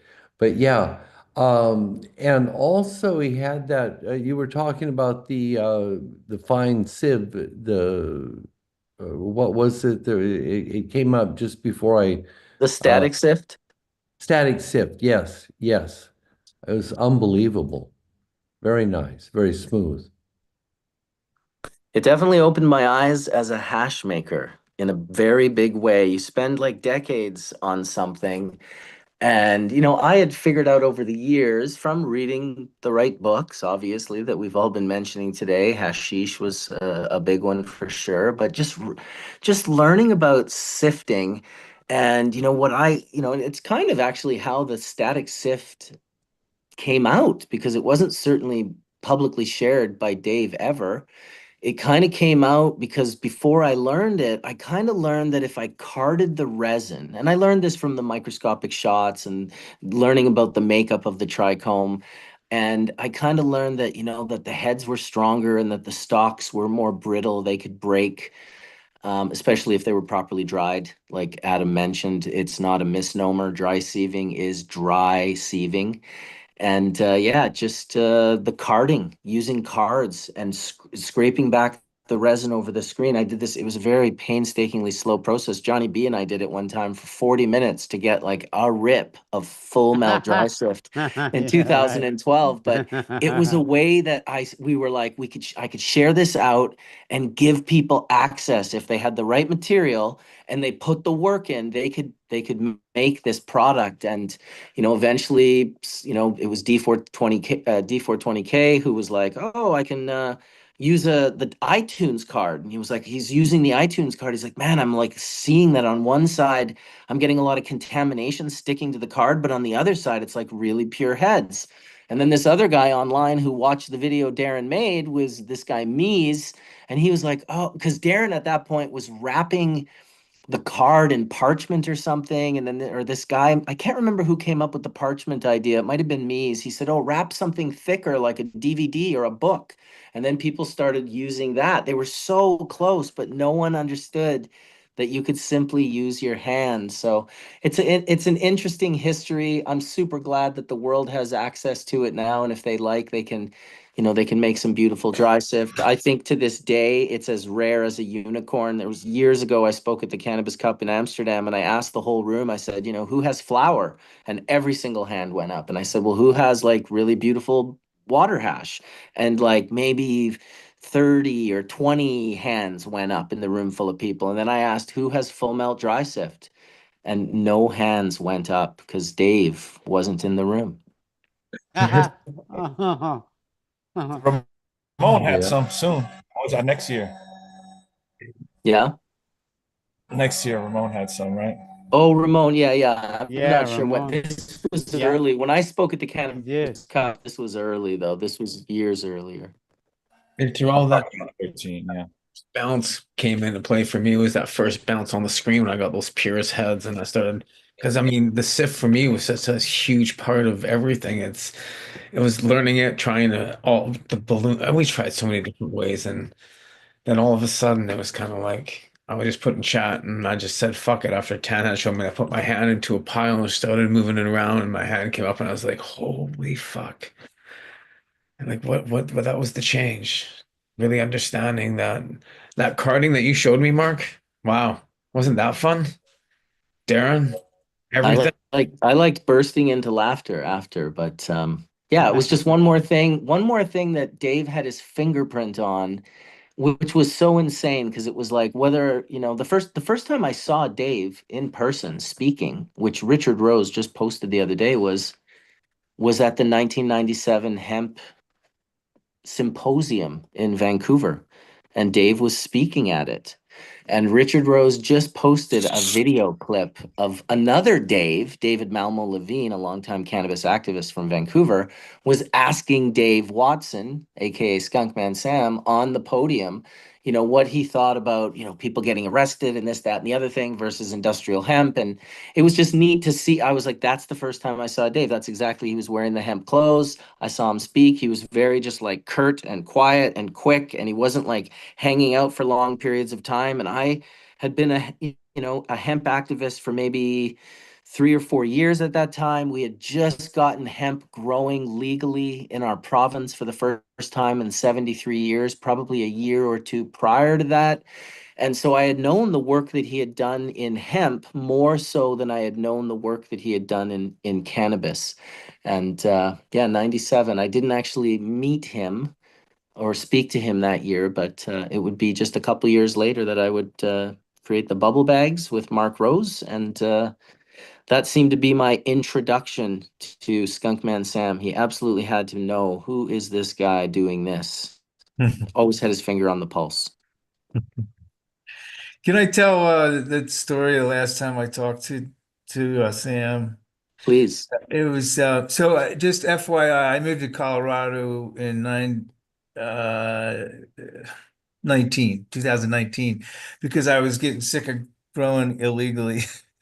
And every time I was going to grow something, I would always call them or email them and get some recommendations. And then the last time I called him, it was probably a year or two ago, and it was a Skype conference. And I was so honored that he didn't hide his face. It was like the first time I saw him where he, and then, I was asking him all these questions about like how to do, produce, female pollen. I wanted to know the best method because I wanted to make some selfs and some crosses. And at the end, I learned a lot of cool stuff from him. But at the end of the talk, he goes, I don't know, we were talking 45 minutes or an hour. And he goes, by the way, normally you would have to pay $1,000 to talk to me for this long. And I was like, I'm so honored. Thank you. And that was the last time I talked to him like face to face, but except for emails and stuff. But yeah. That was my little last Thanks for contact sharing. with him. I haven't been on Hash Church for a while. I apologize. I'll probably start coming more often now. So We're happy to have you, Scott. thanks. Mark told me about it and sent me, the news, and thanks, Mark. And that's usually when I would show up, when Mark would invite me. So I think I was on twice before. Yeah. So yeah, we appreciate Dr. Mark inviting you. Yeah, What's that? I was just going to say, I too had, extended Skype calls. I went back and looked at our record, and we started talking to each other in 2016. And he really had a kid's curiosity about cannabis chemistry. And I could always tell you, he would just light up, when we would have these discussions where I would basically give him the chemical basis for what he's observed, and then he was always so proud that he had worked with Meshulam and kind of like worked with the folks who started understanding how these things work and their pharmacology. So he knew Roger Pertwee, who was part of the team that discovered the CB1 receptors and the anandamide, and he knew the late Will Devane personally. So he was, even though he was this OG grower and he loved to get high and he loved all the aspects of about the outlaw side of the weed industry, he really had forged this bridge with the International Cannabinoid Research Society.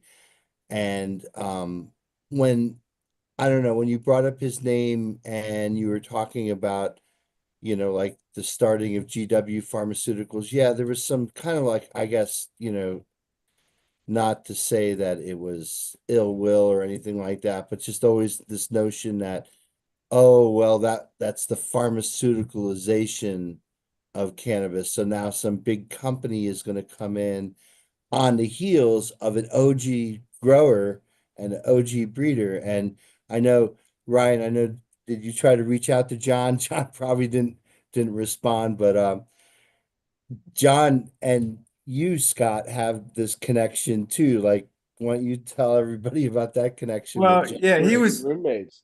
He was one of my roommates in graduate school for I think 2 years, and he was writing under the Bushman for Cincinnati Tips, and I started reading, and there's nothing in here really about breeding, so I volunteered to write some breeding articles, and that's under Chief Seven Turtle's name, and nobody knew who I was until I retired. Yeah. Was the first hash church that I attended that I told everybody who I was, you know. Right.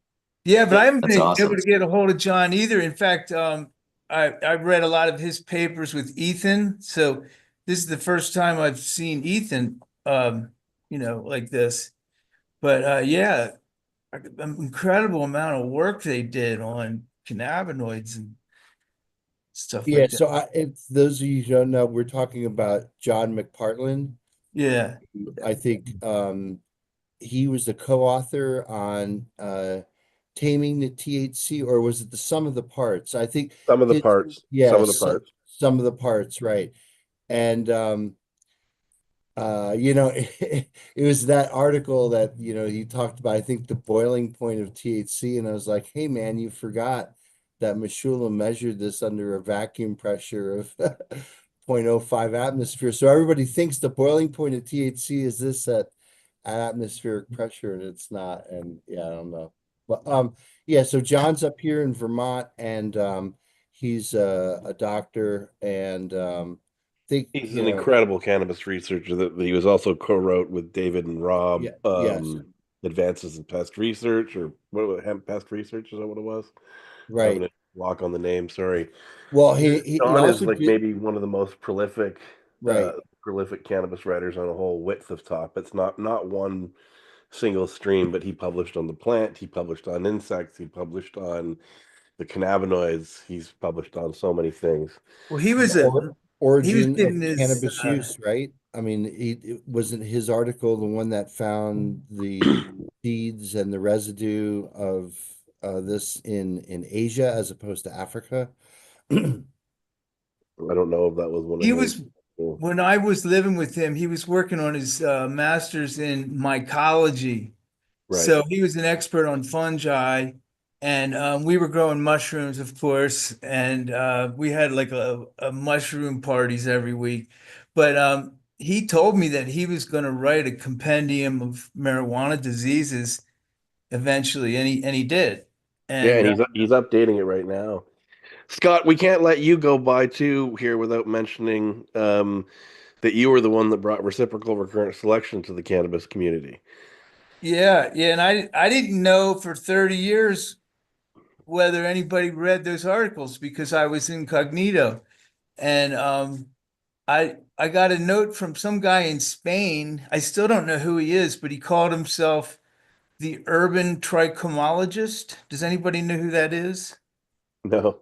But that was his like handle.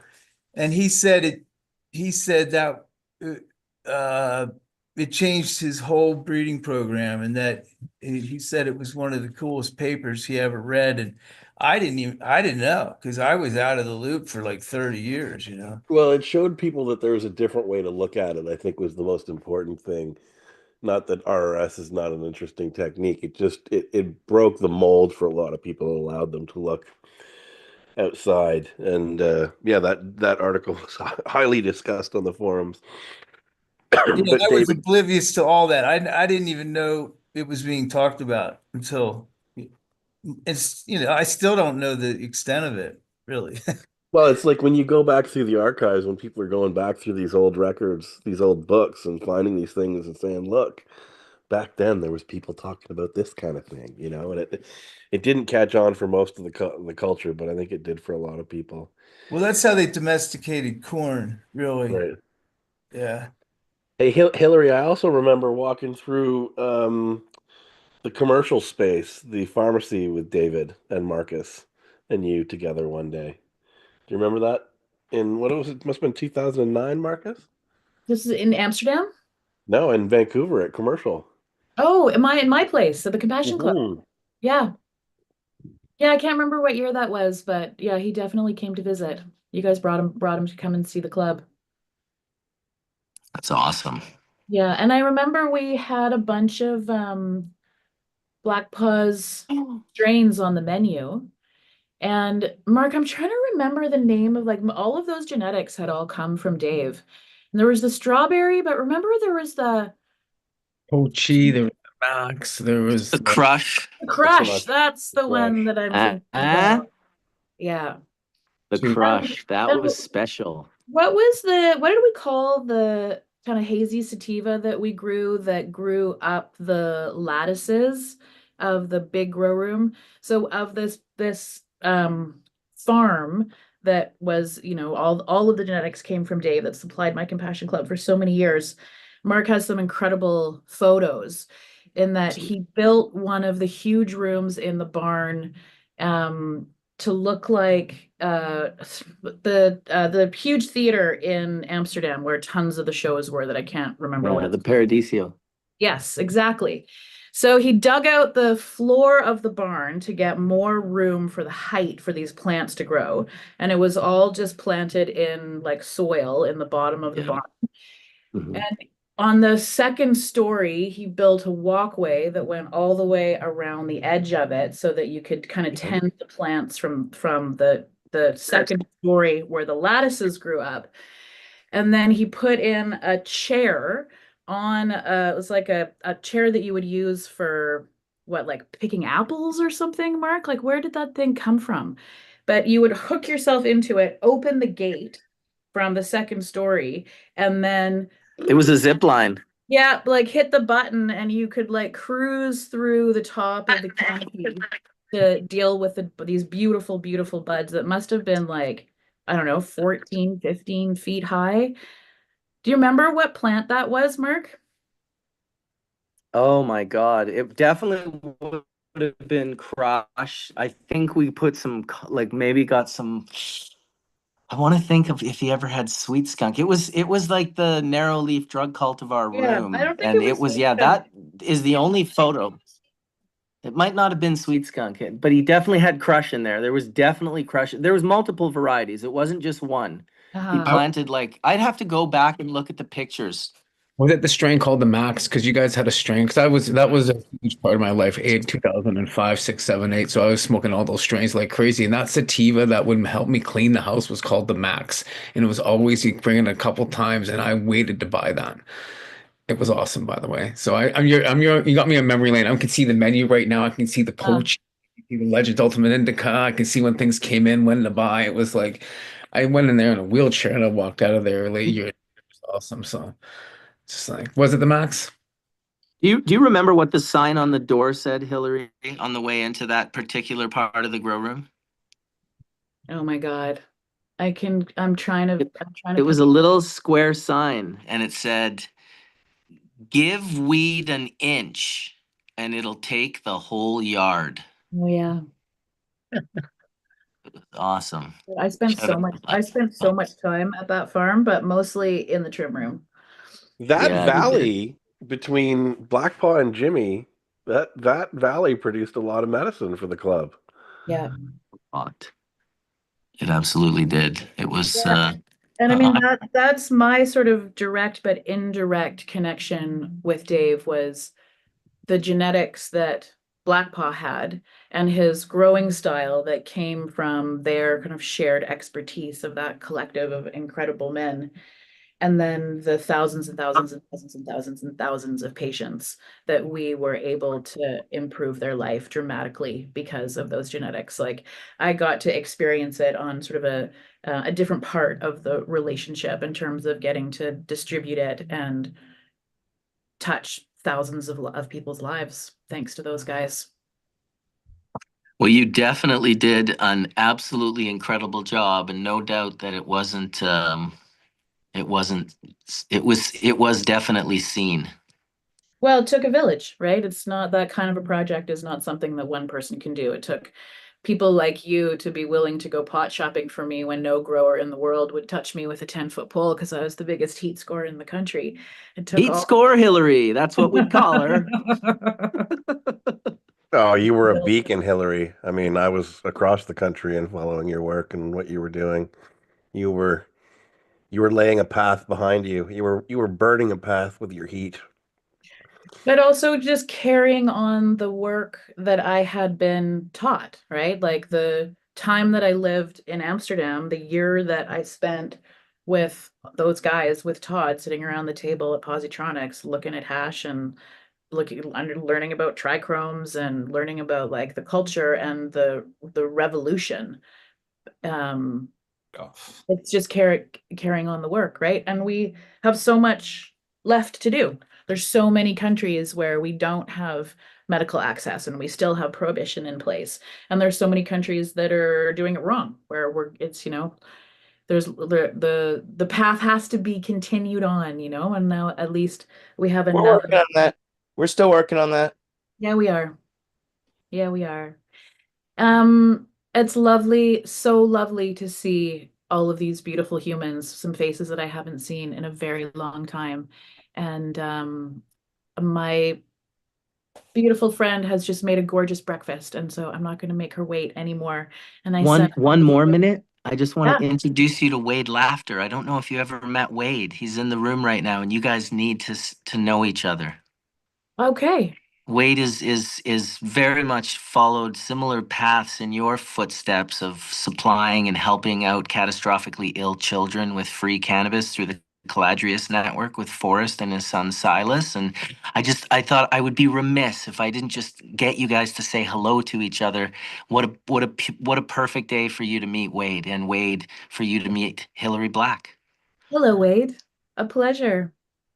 Hello, Hillary, and thank you, Marcus. Yeah, I've heard of you, Hillary, for years.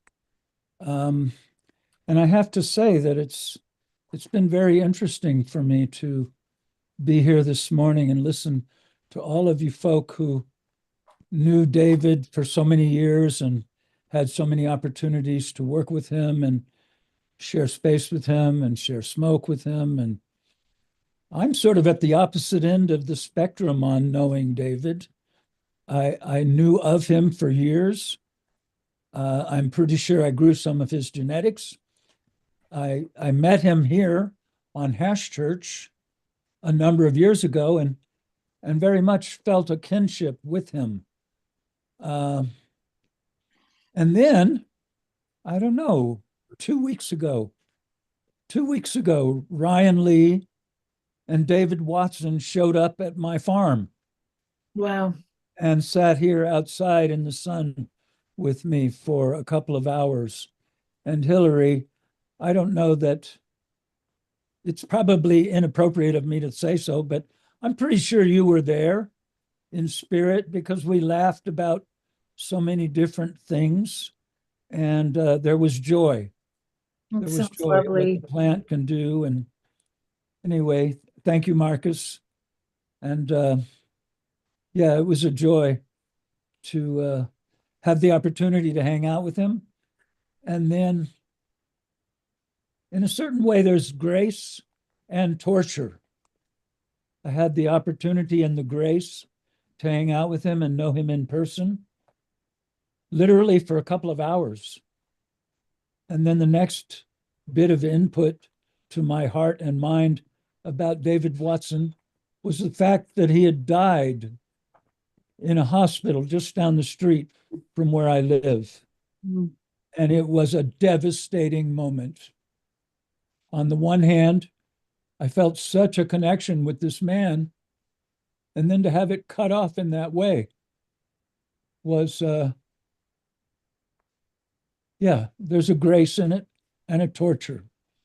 So anyway, I'm going to go back to listening. I have a lot more to say, but there's some really amazing people here, and I'd like to hear what they have to say about this man, because again, I really had not much of a chance to know him, but I very much, it was funny, in the 3 hours that we spent together, I ended up very much feeling like this man is my older brother somehow. And what I've heard in this panel is he had a gift to give that experience to many people over and over.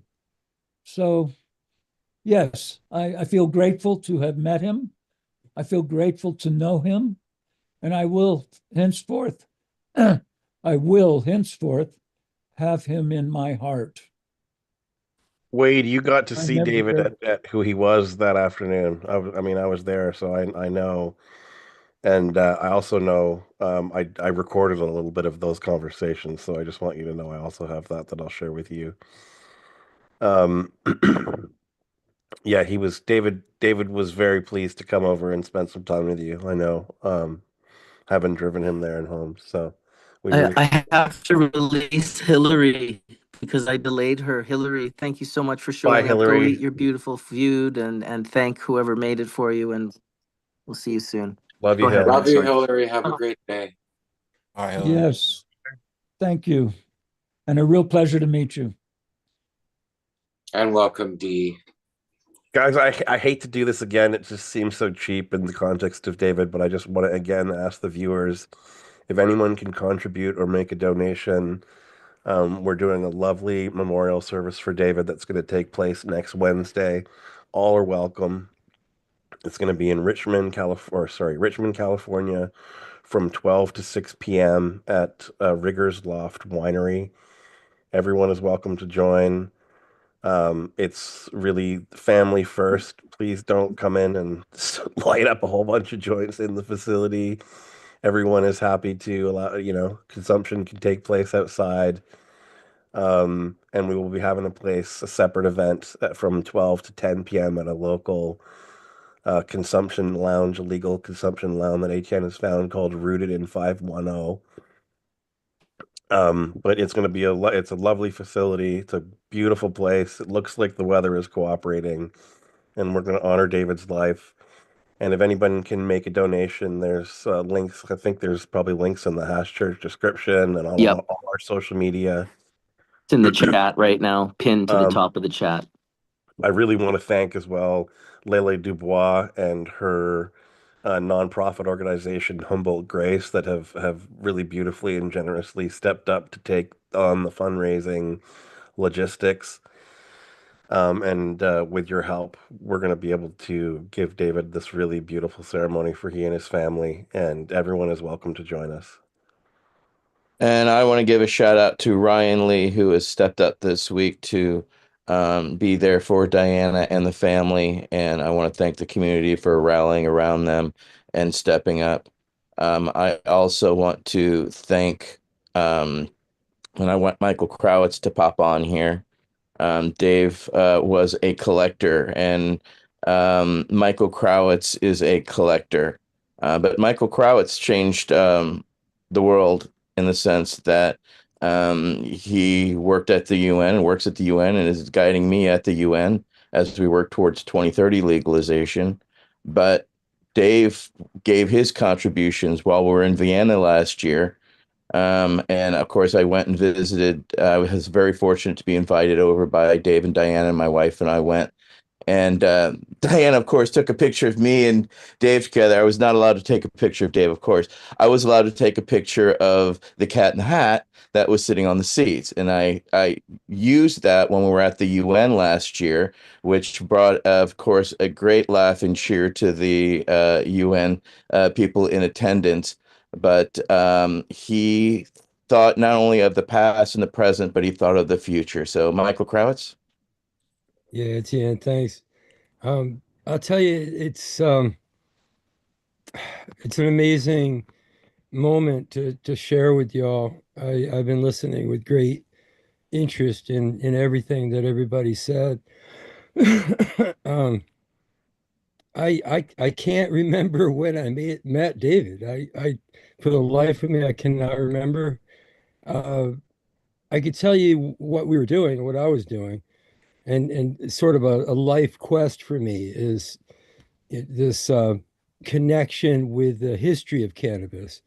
And it's not just, looking for things or objects or artifacts or collectibles. It's connecting with the people that those artifacts represent and bring that history to life, just the quest for a tangible copy of the Indian Hemp Commission report, or the 450-year-old cannabis extract jar that he has on his shelf or whatever. And it just brought me on a path where I met him rather early, I'd say, in my work. I got to sort of sit at his knee, if you will, and learn from the master what his plan was, what his vision was. And this was at a time, it had to be in the 90s, I guess, at some point. And I first went to the United Nations in 1998 and brought all this knowledge with me. And the folks on this call today, I mean, it's a who's who and almost a charted guide, a guided charted tour of that path, of that. If you study the path and the history of everybody that talked today on Hash Church, piece it together in a montage of some kind, and you'll have that path. It crosses so many different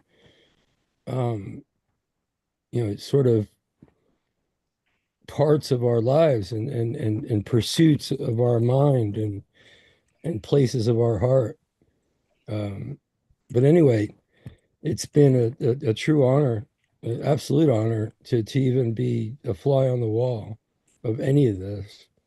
I guess you could see me as sort of the guy with the diplomatic case. I was the guy, and what was in that diplomatic case was everything that you all succeeded at, everything that you failed at, all our common knowledge was in that case, and that's what we brought to the world body.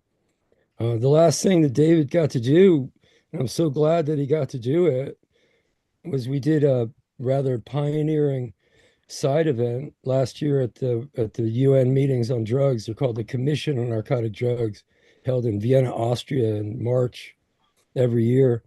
And we had a meeting on ending cannabis biopiracy. And David and I have had some pretty lengthy discussions about, the vision for the future of how to handle cannabis genetics in the big picture. It's a crossroads we're at as a people, as a world, as a culture, as cannabis enthusiasts. And his words are pretty powerful and carry a lot of wisdom on what we should be doing next. Not what we did in the past. I'll tell you one thing straight away. It's not a continuation of what we've done in the past. As someone said, his words can be cutting and his thoughts very concise, and he was no less here. It's a course for us to chart that's not going to be without pain, but it's important for us to move forward. So anyway, much love, everybody, and wherever you are, David, I'm sure you're enjoying the universe's splendor. I hope I hope so. HN did a big hit last night of this California orangey smelling thing, and it had this incredible skunky thiol note at the end. And it just when I smelled it come into the air, I thought to myself, there he is. There's Sam. There's Skunky Sam still with us right in the middle of our session. And I always will every time I smell that thiol and so many other scents that he showed me. I mean, I got to do the terpene challenge with David, spiking resins with various terps at his house. Every time I'd go over, we'd pull over the terps. I remember the first time he brought them all out. He dropped a piece of paper in front of me and we numbered it, and he took me through I'm looking at his avatar as I'm saying this. He took me through the list one by one and had me write down all the words that I smelled when I went through the terps with him. And I remember him picking up my results like it were a test, and him, him looking over Diana and showing her, and he had this real, kind of proud, kind of amazed smile on his face, and he lined my paper up with his paper, and they were almost identical. I think the words that I had chosen to describe every variety or every terpene, sorry, was exactly as he had written. The only difference was that I really loved Earl Grey. I really loved linalool, which is the predominant scent in Earl Grey tea, and David did not like linalool. But aside from that, you know, he taught me everything. I mean, he taught me everything about scent and how to approach it. I mean, he told me about, the work that we did at NAPRO, where we essentially proved that terpene inheritance was independent from cannabinoid inheritance. That was based on something that David had told me before, that he and Etienne and Rob had crossed a haze variety to a CBD variety, like a hempy variety, and they had made an S2 or an F2 of the cross and isolated a plant that smelled like haze, but it had 0 THC content, and that just blew David's mind. Clarify, that was Etienne de Meyer, not Etienne Fontaine. Yeah, Etienne de Meyer. Yeah. Yeah. Which, it's funny when Stefan mentioned that Etienne and Stefan are the same name. I didn't realize that. And Stefan is also Stefan Meyer. So there's another quick little, coincidence. But, yeah. I gotta take off. I had eye surgery a couple days ago, and I can't watch the screen anymore. No, you rest up, George. Thank you for coming. Much love. Great to see you. Hang And on. I look forward to crossing paths with you in real life soon. Much love, George. Take care. Miguel Barca. Good to see you, Jorge. Okay. Thank you so Ciao. much. Thanks a lot, man. Thanks for coming out. Miss Dave. I do. Yeah. I want Ciao. I want to welcome D420K. He spent many an hour on panel with Skunkman, and we were texting earlier, and I was like, "Well, do you want to come on and share?" And he was like, "Yeah, I want to come on and share." So Long welcome hit, mother lovers. to the Dry Sift General. To start off, thanks a lot, Mark. Good to see you, brother. City to see you in these circumstances, but it's good to see everybody. And rest in peace, Skunkman Sam. Thank you very much for everything you did for us. I remember when you came up here and you flew up to Prince George and you did a video, one of our first ones together on the dry sifting and stuff. And I made a pile, and I had a pile already made up, and you came up and I went somewhere. I went to get us something to eat or went somewhere and left you alone in my shop. And you separated the piles. And when I come back, they were already separated. And you gave me and Johnny a bit of a hint on what was used, but couldn't give up the secret, as you gave your word to Sam that you wouldn't. Now, you said they were something that could fit in your little pouch, your fanny pack there that you flew up with, something that could fit in your little pouch you could buy at any hardware store. And it wasn't electronic. And me and Johnny and thousands, probably hundreds of thousands of people went down that rabbit hole for a very long time. And I believe I remember clearly, like with those piles that I used, that you cleaned up for me, I took off of, I was using the leaf on this top screen with my hands with the black gloves, and the fucking sift was on the gloves. And I wasn't figuring it out, but you had it right there. Right there, I had it on my hands. And then when I took it, like I did, I thought, oh, fuck, that's pretty good on the hands. That's another little way, and brushed it off, put it through the screens, and then used the card. Now, that card was the one side, like I tried all kinds of different cards. Like I don't know, if there's one video, I had a box of all kind of plastics and all the, I don't know, I don't have the words for all the fancy plastics and shit, but John, you were probably there in one of the you were on video with me. We're doing all this stuff, going down the rabbit hole, testing all kinds of different things and what sticks to what, and the iTunes card was the best sticky one side, and the other side was contaminant. As you just had to do it one way, pull it or push it.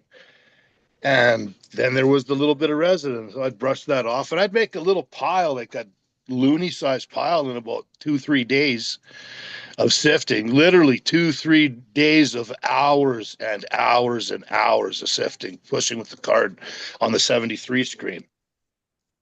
And then Mies had the parchment paper with the CD covered in the game case or the DVD case.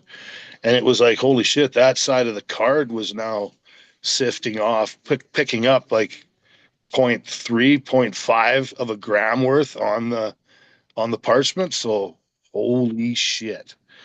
But the rabbit hole that we went down for a very long time, and what a trip that was, because me and Johnny sat for, fuck man, you know, I sorry to swear, you know, I really don't want to taint this with any bad language, but wow, what a trip it was for us and everybody watching us. And man, I wish Sam was here to just have a giggle at us and say, you know, you guys really tried, like good on you, but It was the passion. Wow. Darren, it was the passion. Remember, Mark didn't know either in the beginning, because I know when he learned, and he still didn't tell us. And those years that we were all having fun, and we were carding like crazy, and that was the best part of it. We all got to experience it together. That was the state of emotion going.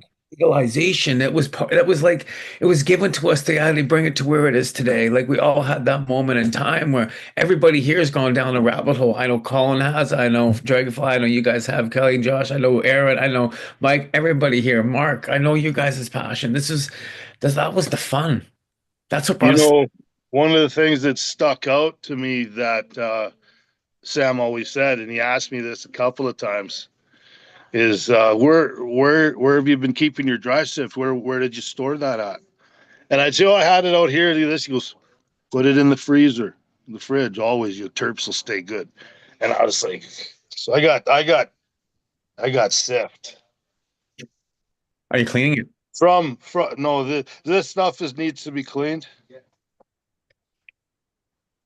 This stuff that needs to be cleaned is already really clean from just the trim bin, that fabulous little trim bin. This stuff is nice and clean. This is nice and clean too. As you can see, the way it rolls is just the marble effect, right? It's so, Sam, you taught me lots. You taught me how to learn, how to try, and keep on trying. And when the black glove came out, and the picture that I seen on what Mark put up just earlier was like, we had it all. We had it. We were wearing the secret the whole time. Don't that beat all? Huh? Kudos, Sam. Miss you, man. It's good to see everybody. And you know, let's can I take like 30 seconds for everybody to have a nice moment of silence while our torches are blaring all across the world on the internet, so we can have a mother-loving bong rip to Skunkman Sam like he's never had before. Dude, I'm loading it up. The masterpiece. Bong rip. Masterpiece. I love it. Oh, Darren, love you, brother. If you guys got something loaded up, I think it's a beautiful time. If you don't worry. We'll hit it for you. Don't feel compelled. If you got something, let's do the bong hit. A beautiful homage to Mr. Skunk. That's some Medi Mac. The bong hit that was heard around the world. And of course, this goes out to all the people in the chat room as well. Yeah, it's ready to do this. Yes, this is for everybody. Everybody that's on this, that's watching, please, let's do it. All right. You leading us in, D? You bet. I'll be 10 seconds. And Bong hit seconds, mother lovers. smoking that cannabis resin. I'm very proud to be able to do this and honored. Thanks, Mark. You smoking with matches over there, Adam? Of course. Dude, that is what's up right there. Look, my puffco just died. Attic and bomb with some matches, right? Hey, you guys want to hear a funny one? Rat You temperature. Bong wanna rip, hear a- mother lovers. You want to hear a funny one? My puffco just died. No bong rip for me, mother lovers. Oh no, David Marcus was. Dave just won't David stop is fucking playing with Dave me. is today. just on your ass today, just He making is. you realize. I'll smoke an extra for you. Ah, yes, you will, Kelly. Yes, you will. Because you said match. My name on the thing for D430K, I messed up making my name when I put it on for this Zoom. Sorry. I've seen a few comments with question mark. You can rename it. You can go into your thing and rename it. It's okay. We still love you. Well, you know, as Mark knows, in the beginning days of Hash Church, we had so much tech problems, and it would drive Mark kind of nuts with us. Like he'd be like, okay, have it set up. This is what you got to do the day before and everything. And sure as shit, us and everybody else was like, oh, I can't do this. I can't do that. And he would be just all the time. emailing and all of it. Shit. It was a good time. It was just a little share session of burning and smoking live, eh, Mark? And look at where it is today. Wow. I thought D30K was like the next level or something. Like Hash Church, the digital or 2.0 or whatever. Fucking yeah, it's I seen that and I was like, oh no, it's just D420K still. Just me, man. One thing I forgot to add about that last conversation, Sam told me that he doesn't really like skunk. He told me that he doesn't really like skunk. I was like, yeah, I'm the same way, man. I said, I'd like the sativas. He's like, yeah, my favorite stuff is like tangy, and I don't even smoke skunk. Yeah. The skunk was what I remember when I was a teenager. The most was that skunk that, you know, when if you grew it, if you knew somebody that grew it, you were very lucky to be a part of that little tiny circle because it stunk so much. And it usually was cut down early and stuff because people are so paranoid to smoke it or to grow it and everything like that. Like wow, just Well, it used to knock me out. I couldn't even handle it. He was going to turn me on to tangy, and I actually grew a variety that was a cross between tangy and Bubba Kush, and it was awesome, man. It had just a little bit of the skunk in it and a lot of the orange in it. We have a Tangy Chem D91 going on right now, which is super good, and we're loving it. But I remember the skunks from Southern Oregon in the late 80s, early 90s, and definitely super spectacular. And Southern Oregon was a good spot, even back then, to be able to kind of grow weed out in the woods, and it could be as stinky as it wanted to be. You know what I mean? And then you'd be burying fish and snake stuff in the bottom of the hole to make it even stinkier, because we believe that the stinkier the tea and the more gnarly the soils back in the day was just going to make more sticky green bud. So, you know, big up to the days. Did you ever meet a guy named Sparrow in Southern Oregon? Like when I retired from Pioneer, I went out there like 3 years in a row and met several growers because they knew who I was and they let me on their farm. And the first year I went out there, they were doing really well. They were getting like 2,500 a pound or something. And then the second year they were getting like 1,500 or something. And then the third year they were almost all out of business. They were just breaking even. And it was like, I think this guy Sparrow he quit and became a taste tester. for laboratories. He was the wine taster. Definitely ran across him and other growers from the area, back from then too. There was Williams and Sunny Valley and Wonder, Murphy. There's just so many classic zones, Cave Junction down there and everything. He was in Vance Pass. That's where he was.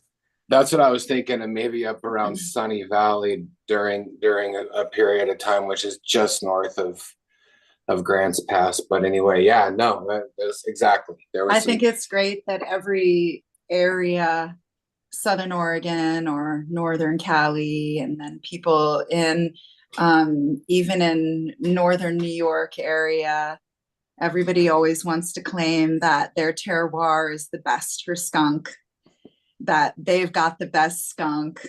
Everybody brings the best skunk to the table, no matter where you are in the world, Southern Oregon has good skunk. And I just think that that's such a beautiful tribute to our dear, dear friend that, no matter where you were back in the day and no matter where you are now, whoever's got the greatest skunk in the room is always the most revered. I mean, even though I love the hazes and I want to smoke that super high terpinolene and all those orangey ones and, everything, but to open up a bag or a jar that's got that skunk is just, and over the room. One of in our family in this mid 70s, Captain Jack was one of our original growers from Southern Oregon, and he just died recently. So Captain Jack was one of those original growers back in the day. Talent, Southern Oregon, and has some son that follows him and a beautiful legacy. But there was a good connection between the Vietnam vets and Hawaii and Southern Oregon that brought unique genetics at the time. And I was lucky enough to just grow up in it with, family members that were a part of it. So, obviously Skunkman Sam provided a lot of those genetics that even went to Hawaii, because during Taylor's camp and all of the super freaky hippie stuff that was going on in the early 70s, was kind of connected with British Columbia at the time too, who were kind of dodging that zone. But there was a beautiful story, of cannabis, and it's amazing to think of Sam just being able to provide the origins for that, and then just continuing to be relevant and super interested. And I love that he loved THC the most, but he had such a legacy in hemp, and CBD as well. So. Yeah, here's a picture of Sparrow. I don't know if you guys can see it. You ever met that guy? He looks like he could be on the cover of a seed packet.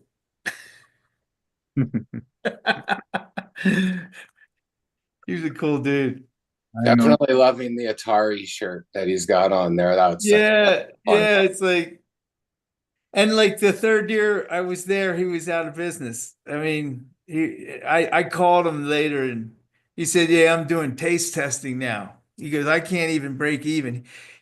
He was growing a lot of what was that one that was really strong back then? Shit.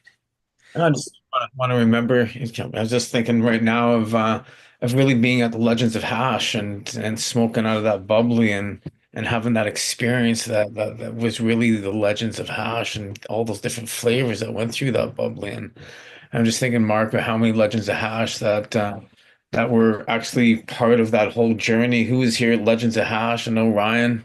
How many Legends of Hash were there that Dave was at? I was at a few of them, and being able to try all those different flavors, remembering all of those different flavors that came from all those regions that you guys were talking about, because all those flavors came in, everybody all around brought in all these different hashes. And I remember being able to be a judge at one of those. And I was in 2014. That's why I have this shirt here. I was a judge at one of the Legends of Hashes, and just what an amazing group of people that came in from all around with all these same stories you're all talking about right now. And that's what Dave did. He brought all these stories together. and everybody was talking about the hash, and there was no pictures, so I don't know if there's any pictures of any of these events that ever happened. So it was just like that journey that he took us all on.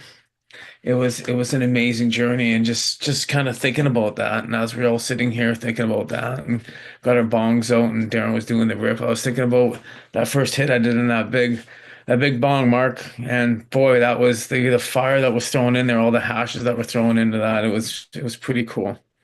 It was really cool, all those flavors. I just Yep. found out Yeah. recently that skunk flavor is not even a terpene, right? Skunk is not a terp, and Mark Sheldon, it's a sulfur compound, right, Mark? Yeah, they're prenolated sulfides, They which call it prenylthiol. yeah. So the prenyl group is the precursor to terpenes. So they're kind of like they would widely fit into the class of terpenoids because they have a precursor to terpenes in the C5 prenyl group comes from terpenes, right? From terpene biosynthesis. Well, I knew there was sulfur in there. I mean, Yeah. that's what gives it the smell.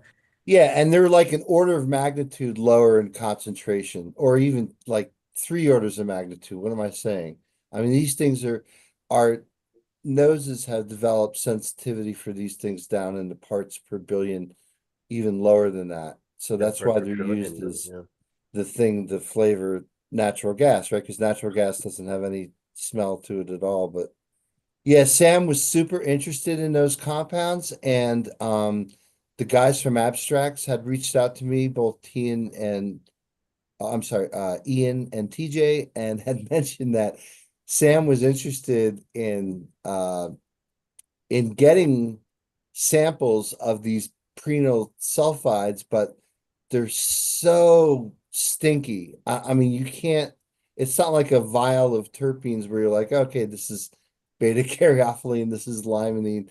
Those compounds are so stinky. And Sam was interested in, Sam, you said it a bunch of times here on Hash Church, right? He's like, yeah,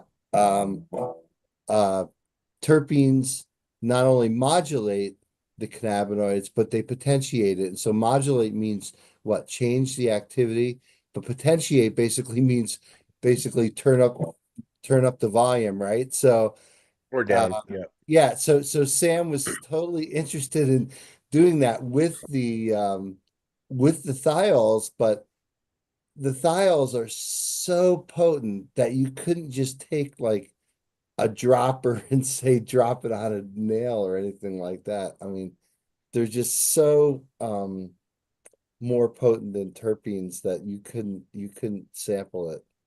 But absolutely, I mean, and Marcus, we've talked about this. We're gonna have an issue or an episode on Hash Church soon with hopefully the volatile thiol sulfur episode, and we'll get Nick and those folks who are basically looking at these same compounds in hops. Yep. And yeah, I mean, Sam was definitely a it's interesting you say he didn't like skunk. I think he was breeding something that didn't have the skunkiness flavor when he found it. But when he found it, I think he knew he had something special, right? And skunk number one was, yeah, the precursor, I think, to just about all of that. I mean, didn't like the genetics of Chemdog and eventually Sour Diesel all stem from Well, skunk? they had some of it in I there. might have that wrong. Yeah, if you look at the pedigrees, like everything has skunk in it almost, if but it doesn't have the terpene profile. Skunk was kind of the first one of those plants that like had kind of the same terpene profile as Blue Dream and like Granddaddy Perps and that whole family. It was like myrcene with pinene. I think And Northern myrcene, Light hash myrcene plant wasn't from the myrcene Northwest wasn't had an influence for sure. yeah, There's myrcene an wasn't really episode David's where- favorite thing. There's an episode where Sam, I think maybe last season, where we discussed skunk, and he talked about skunk number 2 obtaining that heavy rank smell that he did not really like very much.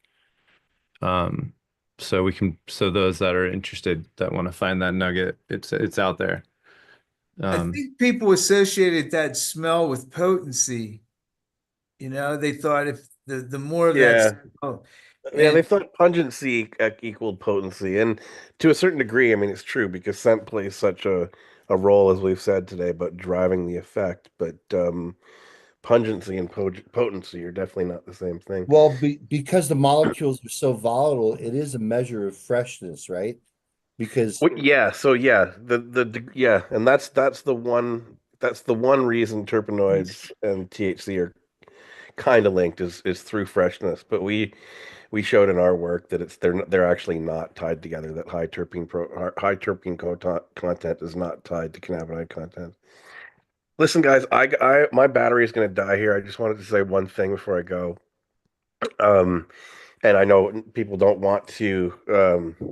This is not about us. The reason that Marcus and my names and Etienne's name appears on the this tribute fundraising was so that people didn't think that this was some fly-by-night scam.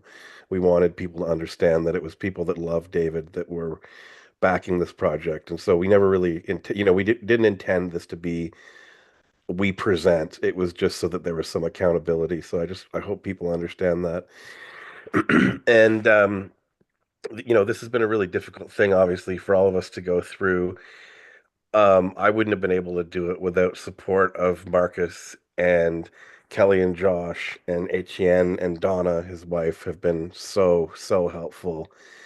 Of course, Linnea Dubois with the Humboldt Grace Project stepping up, and my dear friend Allison Cox. There's just been so many people that have stepped up to offer us the support to allow us to try to be selfless and do the right thing and honor David. And I want to recognize you all and thank you all. I couldn't have got through this without each of you, and I really appreciate you all for being there. So thank you so much. And Wade, you too. You've been there through this whole thing with me as well. And I'm so glad that we got to spend some time with David. Well, thanks for coming in today, Ryan. I appreciate it, and I appreciate everything you've done. You've definitely been extremely helpful and a solid voice in the chaos of grief of losing our buddy. It's not so easy. But we will celebrate him here forever on Hash Church, and I'm definitely going to make sure. And if anyone's listening, actually, that's really good at this skill, I'm looking for sort of an intern or two to help go through all of the Hash Churches and pull out all of the conversations that Dave was involved in. I kind of want to make a compilation of all of his words on Hash Church so that it might be 2 or 3 or 4 shows. I don't know how many hours that man spoke for during our Hash Church episodes, but it's certainly going to be some hours, I suspect. And so we'll make sure to get that out there. So if you sound like a person that might be good at that kind of thing, hit me up, bcbubbleman@icloud.com. Remind you guys that the donation link is up in the live chat. I want to thank Heritage Seed Bank, which you guys can check out at heritageseedbank.com. They help sponsor today's show. They're a big promoter of archive seeds as well as many others. Fletch has been absolutely unbelievable in the level of which way he stepped up in his donation. I didn't say Fletch as well. Yeah, Fletch has been just an absolute gangster of joy and hope and generosity. Fletch, I'm sorry I didn't say your name before. I was trying to get everyone up, but you have been central pillar, helpful, and I'm so grateful to you. Absolutely. No problem. I'm just happy to be here. Absolutely, dude. And also thanks to Craft Greenery, who kicked down a nice sponsorship that will go towards David's end of life celebration here in California very soon, which we mentioned. We talked about. All the links will be up in the description of the video. And we still have an hour to tell awesome Skunkman Sam stories. I feel like you got at least another one left in you, Adam. You got great stories, dude. Like, you spent a lot of time with this guy. I mean, yeah, it's like I said, I think the the thing that always stands out the most is the when you always got pushback, right? So that was my thing, and like, but whenever he gave you that little look, like you were onto something, you know what I mean? It was like super rewarding. Story wise, though, let me think. You know, I think the key was that like back in the day with when I was doing it, when I had CIA, because most people didn't know who he was, and I never, just like we say, like now it's weird to say his name properly because you're always calling him Sam or you're Jangles or whatever name he had at the moment, you know what I mean? So I would have a lot of times people there who didn't know who he was, and really it was kind of fun just to, when he left the room, to kind of tell them who this person was, because I never say it in front of them because it was always kind of embarrassing to, it's like when you meet somebody famous, you don't try to make them think that, you know, you care. You know what I mean? You're kind of at that moment. So I had a couple times where there was some growers there who didn't understand who he was, and really were like pretty much, because it was like the kind of classic flat bill cap time period, you know what I mean? And everybody thought that they were smarter than the rest. And I had these guys that came in, and it was the one time I saw Dave, like he left the room because he knew he was getting like emotional at that point, because these kids were like challenging him, and nobody was correct at that point, because it was, you know, it was pre buzzwords, and he was talking above them the whole time, and they didn't understand what he was talking about. So it was like, you know, pre-terpene, pre everybody knowing what a terpene was, or like we were talking about earlier, I had a description in my catalog about a plant that had terpenes and terpenoids that only a mother could love, and there's a line that I used in it.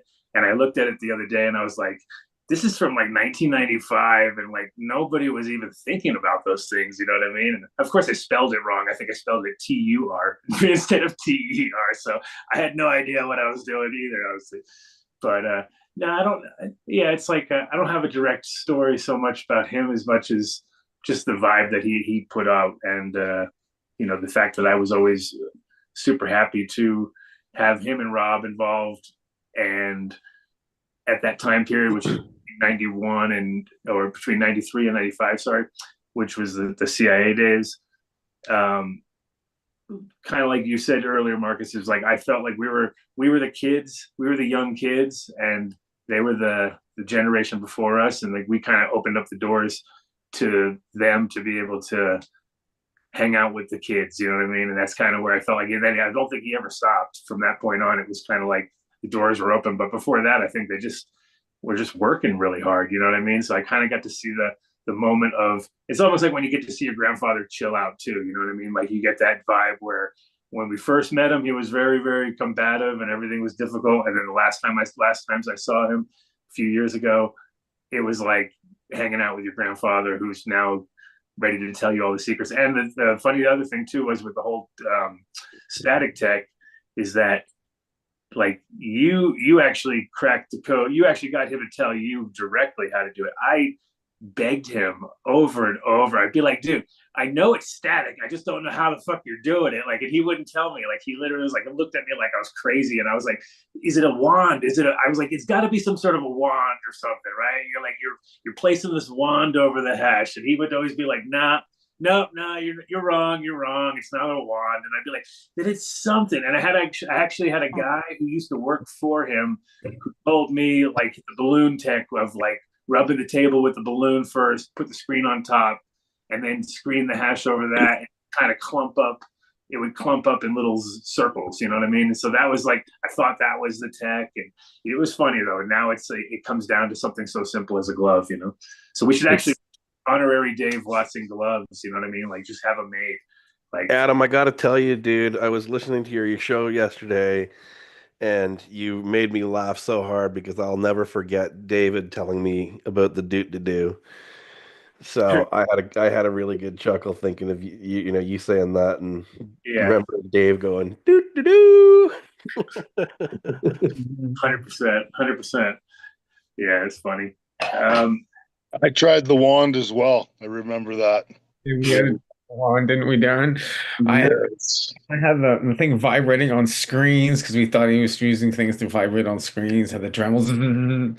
We had The speakers. Dremels, the sanders, the vibration of the sanders, every way you could think This of is out fucking of it. crazy that I'm gonna get And back on using my and wearing the Apple, dude. black You can gloves move all that the whole shit. Like, time. just move all the. Yeah. So, Adam, was there might ever a time where like, Sam's gear was like really fought over where people were like, no, you can't have this, kind of like it was with your bubble gum, and then all of a sudden people like forced their way into it kind of thing? I mean, not necessarily. No, not really. No. No. So like it was just that widely available? Pretty much, yeah. Yeah. Well, when I had a stash and Mark came up to check it out with do some filming on how I did it and that sort of stuff in one of our first videos, he when he seen the jar of the bubble hash, or not the bubble hash, the dry sift that I had, it was a very nice amount that I don't think there was many amounts of that quite quality of dry sift available out there that wasn't available because basically it took weeks to make, months to make. But yeah, it was not available around when I was growing up or any of that sort of stuff for that here. There's no quality like that ever.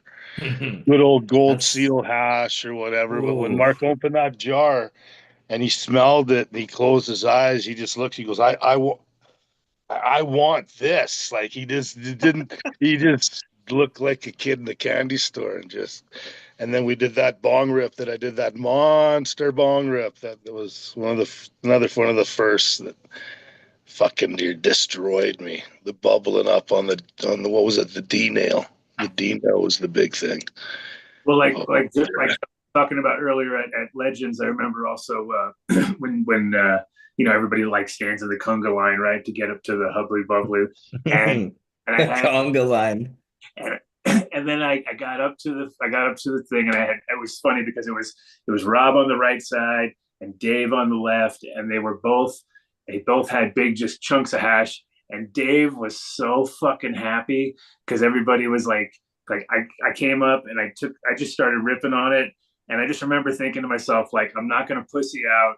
I'm gonna go as hard as fucking possible here, and I stayed on that thing. Would watch Rob just throw grams and grams of hash on top, and Dave throwing Sit next to me, dude.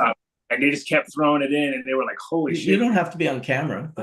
You're going for it, right? And I had that moment where it was just kind of like, everything kind of falls away because it's just me, Rob, and Dave, and I'm just puffing as hard as I can. And it was like, I could see Dave real proud. He was like super proud. He was like, "Oh, look at him go! Look at the kid go!" You know what I mean? And it was just like, it was definitely. When you get to, like you said, kid in the candy store, he was like loving life because he had 20 people in line, and he had ounces of hash, and Rob was sitting right next to him, same thing, and they were just dropping them in, and it was funny. It was a good. Dude, I'll never forget that night at the Artiste. I remember Hash Bean lit the bong up. Like he lit it, and you could. It's true. Like, Dave was proud. He was literally a kid in the candy store. I don't think I've ever seen him, even since that Legends, that excited, because that was very early on. He was sweating bullets because he was so happy. You know what I mean? He was just like a big wet mess. Well, for the first time ever, everyone was smoking as much hash as he was. Yeah. Right. Yeah. No, that was great. That was like one of the first ones, right? I remember them asking us, "Is it okay if we open the window?" There's still a couple of other non-party residents at the dinner table here. We were smoking out the restaurant so bad. Yeah. What a great night, though. Definitely an experience. Hey, Marcus, I got to take off. I'm going to a meeting of people that have near-death experiences. Wow. Interesting. Yeah, there's a group in Fort Collins, Colorado here, and I sort of had one. So I'm really interested in what they have to say. I don't know, there's a lot of videos about it on YouTube. It's really very common, actually. Nice seeing you, Chief Seven Turtles. Yeah, thanks for inviting me, and especially Mark and Marcus. I'll try, if you guys want me back, just let me know. Just send me a note. Absolutely, man. I'll get your email from Mark and put you on the list and send you out the invite so you can join us. All right, thanks a lot. Thank you, man. Enjoy your meeting. Yeah, Just maybe here- we can summon Sam. Absolutely. That's a show in itself right there. All right. Later. Bye. Have a good one. That's the one thing I Near-death know experience. is that Sam is with us. We will be carrying with us as Oh, we go. definitely. Yeah. All Yeah, right. every time you smell the skunk, that's Sam tapping you on the shoulder and saying, All yeah, right. Bye, yeah. everybody. Cheers, Scott. Here's Scott. Yeah, thank you. Well, I'm got my power back. I'm on my computer. I feel good. I've got the chat open now. I don't know how Zoom just kept going when my computer lost all power, kept recording, kept streaming to YouTube. It took me like 5 minutes before I got in on my phone, and I was like, okay, I think it's all working. That sort of freaks me out that technology is at that level that you can. This computer was operating everything and it lost all power in an instant, and somehow it never stopped streaming to YouTube or recording in the cloud. I'm very tripped out. Well, you made me co-host, so I was able to keep continuity. So I'm just as kind of gobsmacked as you, sir, but I'm glad you're back and have things back going. Thanks, Dave. That was funny. So I'll just say, in the next 5 days up here in British Columbia, at least it's going to be -11, -10, -12, -13. So it's super good time for dry sifting. And, if you're an annual farmer and you got like the ganja and you get it once a year, you kind of keep some of it for those coldest times of the winter when, you got the whole environment working for you. Because when you bring like herb or anything out to that environment, it's just like super dry and everything just falls right out of it. So we're super excited to go through some of the different varietals that we grew this year and do some static tech, see what kind of dry sift we can get going from the farm. Oh yeah, I can't wait to see that. Big fan of the melty resins. I can share now, actually. Might as well share a little melty resin. This one's the Yeezy blend of melt that Hatch brought over. I'll get my macro lens out on this eventually, but it's just beautiful, beautiful. Like imagine in a snowstorm. First of all, anyone in this room knows the energy and time it takes just to get the right genetics, have enough understanding to grow and allow the plant to express itself, process it to perfection, keep it cold, keep it like it is in powder. It's just like I can just scoop it up with a beautiful scoop. It's utter and complete 6-star.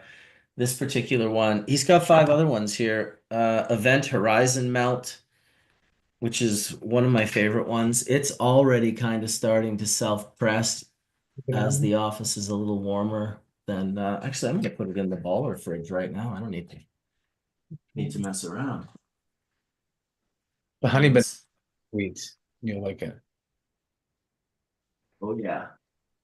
Anyone else have some things they want to say or stories they want to share? Now's probably a really good opportunity to do so. I'm excited to grow some of this Oishi Rosé Especial that we got from Bo's Nose. He just got first place in hash, or was it first or third at Ego Clash? But anyway, so the Oishi coming from Archive is super nice. Big up Fletcher and the crew there. We're definitely appreciative of all your work as well going into it, and just continuing to move forward into the next year with enthusiasm, even though there's a lot of kind of downtrodden vibes out there. We'll just forever be those people that are stoked and really looking forward to the next year and growing the next varietals and just keeping the spirit going. That looks beautiful, Marcus. I also wanted to say that I think I'd love to be planning something in Barcelona. So many of us are going to be together there. And a lot of us internationally will not be able to be in California. So there's a lot of us who are not allowed to be allowed into the US. I'm a citizen, but a lot of friends are not. So it was sort of worldwide. So I'd love to plan something really beautiful, a little skunk sesh for our dear friend somewhere at a club. So just stay tuned on that. Or maybe something is already being thought of, Marcus.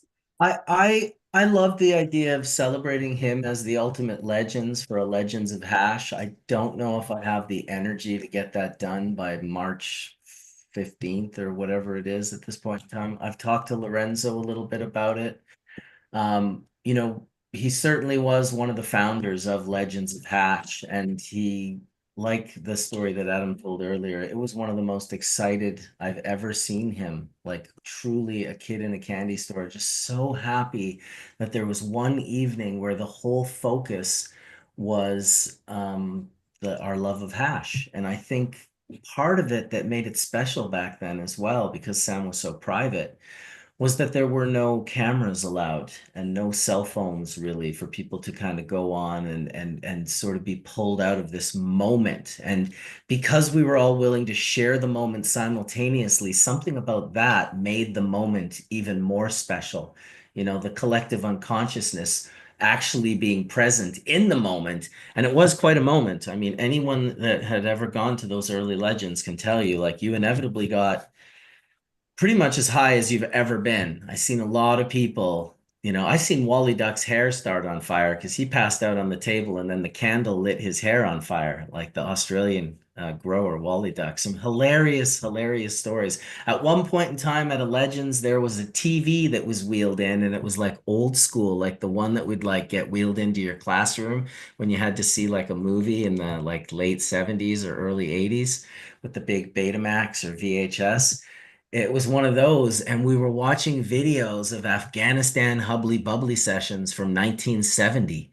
That's what was on the TV, and it was a similar thing. There was kind of a row of dudes, and they were all like outside in this little area, and they were like going up to the pipe and saying their little prayer and smashing that hard, and then kind of moving on. And it was just this super surreal experience of, okay, we got this going on the TV, we got this lineup of people going, and the most excited, you know, people were so excited, not just to be smoking hash and enjoying hash, but really legends seemed to evolve around the fact that it was Dave Watson and Rob Clark filling that pure dry sift into the bowl, into the hubbly bubblies that were in the book Hashish, owned by Sid, the gentleman that lived above Rob's apartment on the toll strut.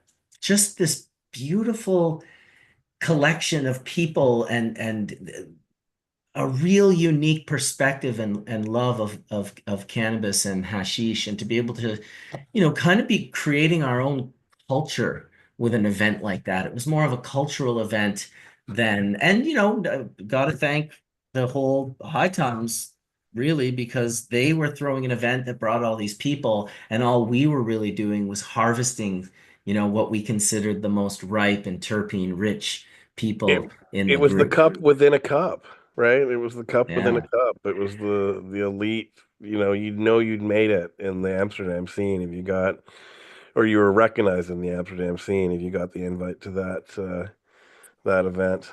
It was Dave turned it into a cup too, because honestly, it was really never going to be about that. At the first one, sitting down, he was like, "All right, let's see everyone's hash. You know, I want to judge everyone's hash." And it just in that moment legitimately turned into, I guess, Legends is kind of a contest now.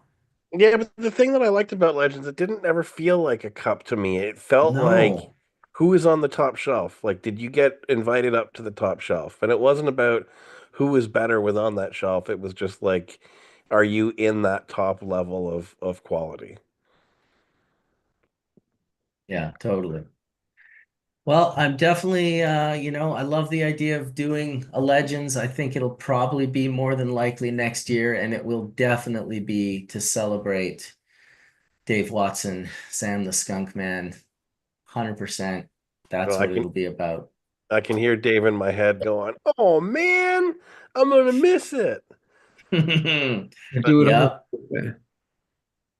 Yeah, he Very was such a nice. kid, man. He was such a kid. He lived life with this joy, this verve, this like, what fun and trouble can we get in today? And I know this has been so heavy on so many of us, losing David. I'm really trying to I'm truly trying to it's that old thing. The sadness we feel is because of the happiness that he brought us. And it's, it feels like we have this big empty space that was carved out, with our happiness that's now filled with sadness. But don't try to think of the sadness, guys. Try to think of all the joy that he brought us, because man, did he ever enrich our lives. He was just such a good, happy person. He was so amazing with Diana. Sure, he had his frustrations. They both had frustrations. Everybody does in a long relationship. But I don't think I've ever seen a man treat his wife with such respect and kindness and love as David had for Diana.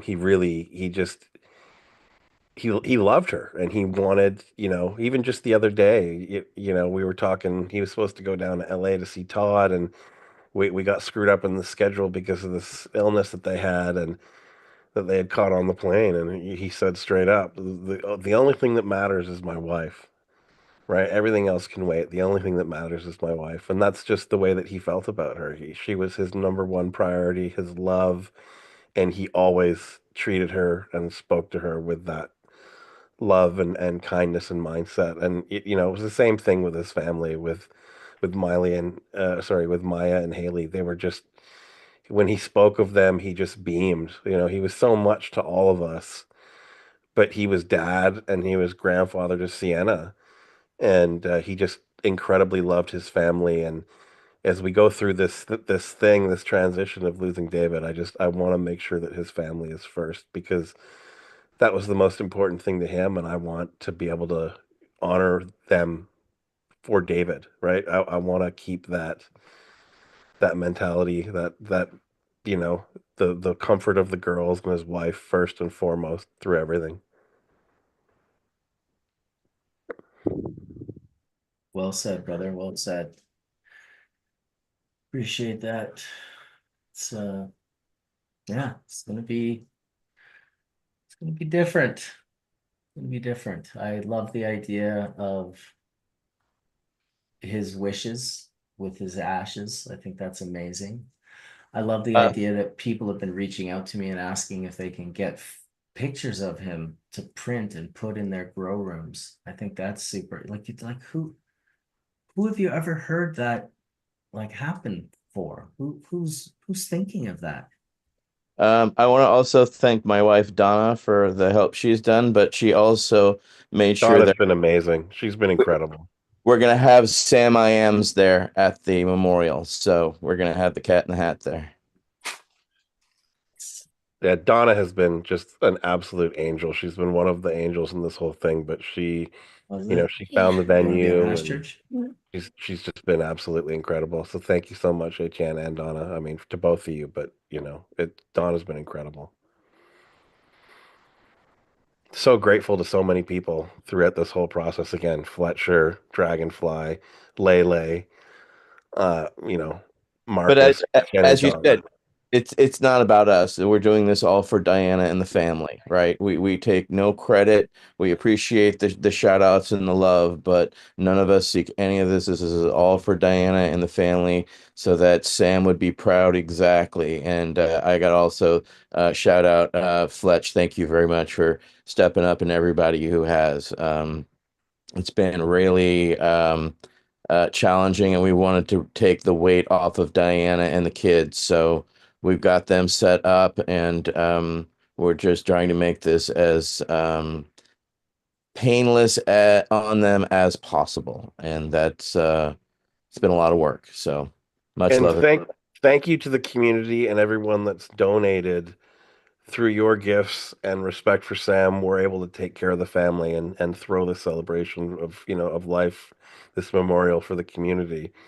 And so everyone that has donated, you have my most immense gratitude.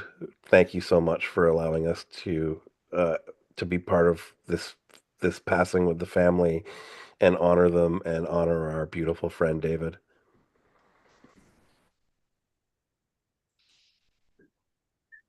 Howdy, howdy.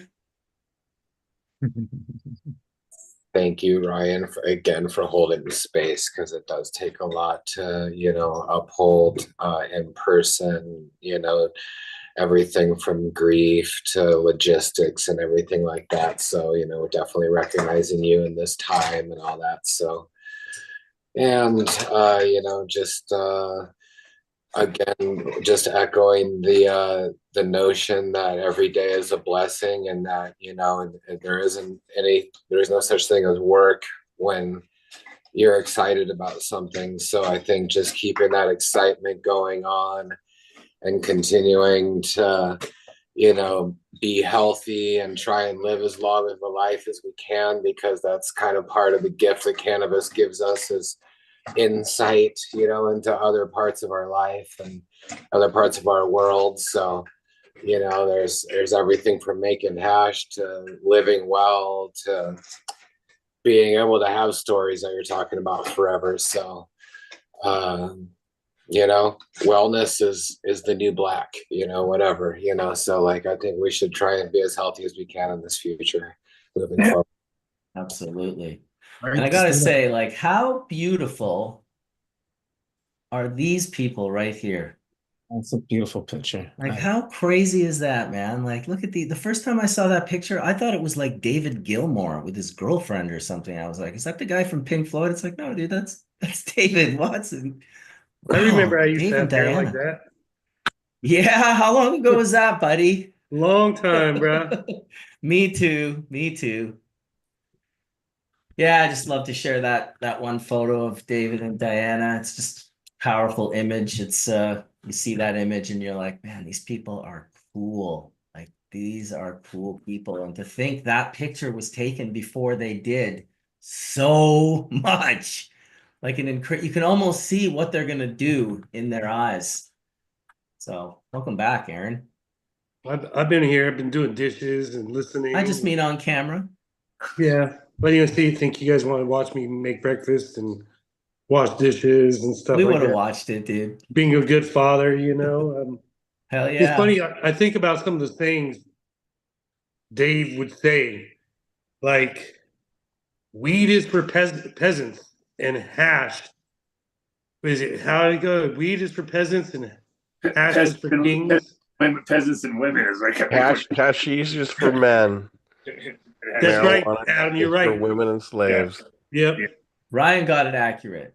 No one wants to say it. And that wasn't Dave's saying, just so everyone knows. That was Dave in Afghanistan trying to collect seeds from the hash the hash that the grower had grown. He wanted those seeds, but he didn't want to ask for seeds. He didn't want to heat himself out, and he knew all the weed was seeded, so he asked for weed. And the guy, who was like an older Afghani guy, was just like, why do you want that? Like, why would you want that? And he, Dave's like, oh, I just want to, smoke some or whatever. And the guy's like, it's for women and slaves. Yeah, when Dave told that story, he used to say, the man looked at me like I was a piece of shit. Yeah. Yeah, super judgmental. Yeah. Like, what? We were also talking about, like, the skunk. And I remember hearing from Dave and Rob that they didn't like the dank varieties. They didn't like the OG Kushes, the dank, the Afghanis. They didn't like that. They liked the floral, the fruity versions. And I mean, I might have lost the cannabis cut because of them saying I don't like the dank one time when they were judging. I don't know. I think it might have been the Uki Kabuki Cup. Oh yeah, that year I remember that. That was funny. And it was brutal, but like they they really didn't like the dank, and like, you know, for me, California, I like those pungent, you know, really loud. Well, it's like when the cheese became popular, and then they were like, that's one of our skunks we didn't like. That was the pheno we didn't like. You know what I mean? Right, exactly. Like, that was what? an This is Afghani awesome. pheno. This is fucking nice. I like this. It's like, we didn't like that one. You know, so just classic. Where and I even busted their balls on the show where I was like, you guys ruined the skunk for everybody because now we can't find it. Now we're fucked. Now we're like, no one has it because everyone's confusing your sweet ass skunk. You know? So yeah, it was funny. That's maybe there's some seeds in the secret stash that will get passed down for all of us to germinate, you know, and we might all find some, you know, unique stuff. You never know. Like, well, I was thinking if we do the thing with the ashes, is we should, after we all create our own first generation, we should all just pass it around like a torch and come back with the ultimate combo where it's like 20 different, you know, it may take us 10 years to do it, but it'll be fun to see. You know, everybody puts their piece in. And it's all got a little bit of David in each one of them, you know what I mean? Then it all combines into one giant Megatron Voltron of Dave, you know, or reanimate him in the lead. Guys, I just want to share with you, I know that the Watson family are all together and watching this. And if you could all just share with them how much we appreciated opening up their world and family to us and allowing David to be part of our lives. Diane. I mean, being part of the cannabis community, I'm sure, was not the easiest thing on the family all the way through. And it was probably times where it was quite difficult. But you know, I know I speak on behalf of everyone in saying that we are so grateful that we were able to have David as part of our lives as well. So many blessings and thank you to the Watson family. Yeah, thank you. Thanks, Diane. Yeah, of course, and the kids. Yes, absolutely. I say to the Watson family, thank you so much for sharing so much of David with us. And I was blessed to have gotten to spend some time with Diana as well and go on some trips and stay in the same home as her. And just the way when I first went to Jamaica with David and I saw how he treated my young children, it was the first time I'd ever seen that side of him. And it was just so gentle and soft. I think I came down one day and he might have been reading my daughter Trinity a book on the couch in the house that we had rented together. And I was like, this guy is the real deal. He's the full package. And Diana was incredible with the kids. I remember how much she loved my youngest son, Tosh, and she was really good with Shar and sort of giving Shar tips like, don't worry, you know, one day you're just going to be able to pick up a tennis racket and go play tennis. And she was giving her this sort of really good advice that Shar really needed to hear because she was drowning in motherhood and, you know, having the both fortunate and unfortunate experience of me being her husband, you know, this guy who obviously I feel that I resonate with Dave and how committed I am to my family and my children.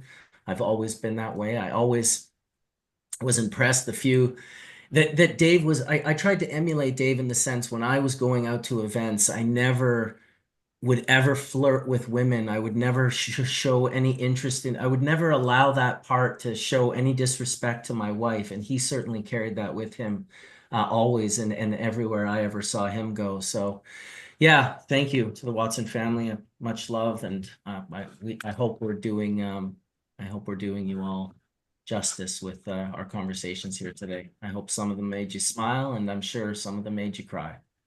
Yeah, I also want to share to the Watson family. Thank you. I'm here today. I'm alive today because of Dave and the amount of help he's gave patients around the world. I would not be here today if it wasn't for Dave and the Watson family. Gratefully, blessings. You saved countless lives and mine too. So this has been a big part of my journey, and I want to give you my love and thank you. Blessings. I join everybody on here in the same sentiment. I would not be doing what I do without the foundational work of David and the Watson family. I really, I think I really hold true the time that I got to spend here on this show with him, because we got to pull so much knowledge from him, and that was such a gift. So I'm forever grateful for that. I'm also humbled as a medical provider of 25 plus years. If it hadn't been for David's integral work, I don't know how many tens of thousands of people would have been able to benefit from the medicine that literally saved lives. That is beyond comprehensible words that I can comprehend that. So, Diana, kids, you had a very special father. He touched so many lives. I hope you realize how absolutely special he was to the world, because we know how absolutely special he was to you. I'd like to say, behind every good man is a better woman. And Diana, you were that woman, you know, who stuck behind Dave's side when he ran off and did his work. I mean, I got the same type of wife. And I feel very lucky to have a wife and two great kids and have her support. And we all saw the support you gave your man and the love in that family. And, you know, you guys were inspiration to us. And to have you come over my house, and you guys both hold my oldest kid right now, you know, and see the other side, the non-cannabis side, the family man, truly remarkable. And yeah, much love from my family, my company, to you guys. I hope I see you soon and give you a big hug. You know, I know it's tough for you right now, and I'm sending you as much positive vibes as I can. Yeah. Thank you for letting me be a part of your lives too. Absolutely. Absolutely. And Diana, I just wanted to say that being a part of the illegal energy and time and history of this plant, as a woman and as a mother and as being part of that time period as well, definitely not as early as you, holds an incredible space for your family in your mind.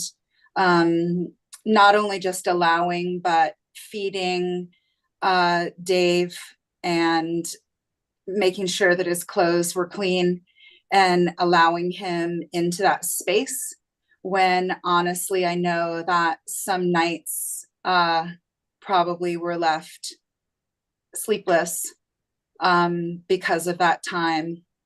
And to the girls, you know, raising children in illegal times also, you know, a lot of embarrassment and funny stories of having your family deeply entrenched in the cannabis industry, and especially with a father like your own who lived and breathed it, and probably no matter what conversation that you had in your family, it always ended in cannabis, I'm sure. So I just really want to honor you all for the hard times in bringing his brilliance and to all of us. Thank you. Dude, I did not from the need depths that. of my heart. Thank you so much. Much love, Diane. The words can't express, you know, the. Thank you, Kelly. Sorry, I just had another heart attack.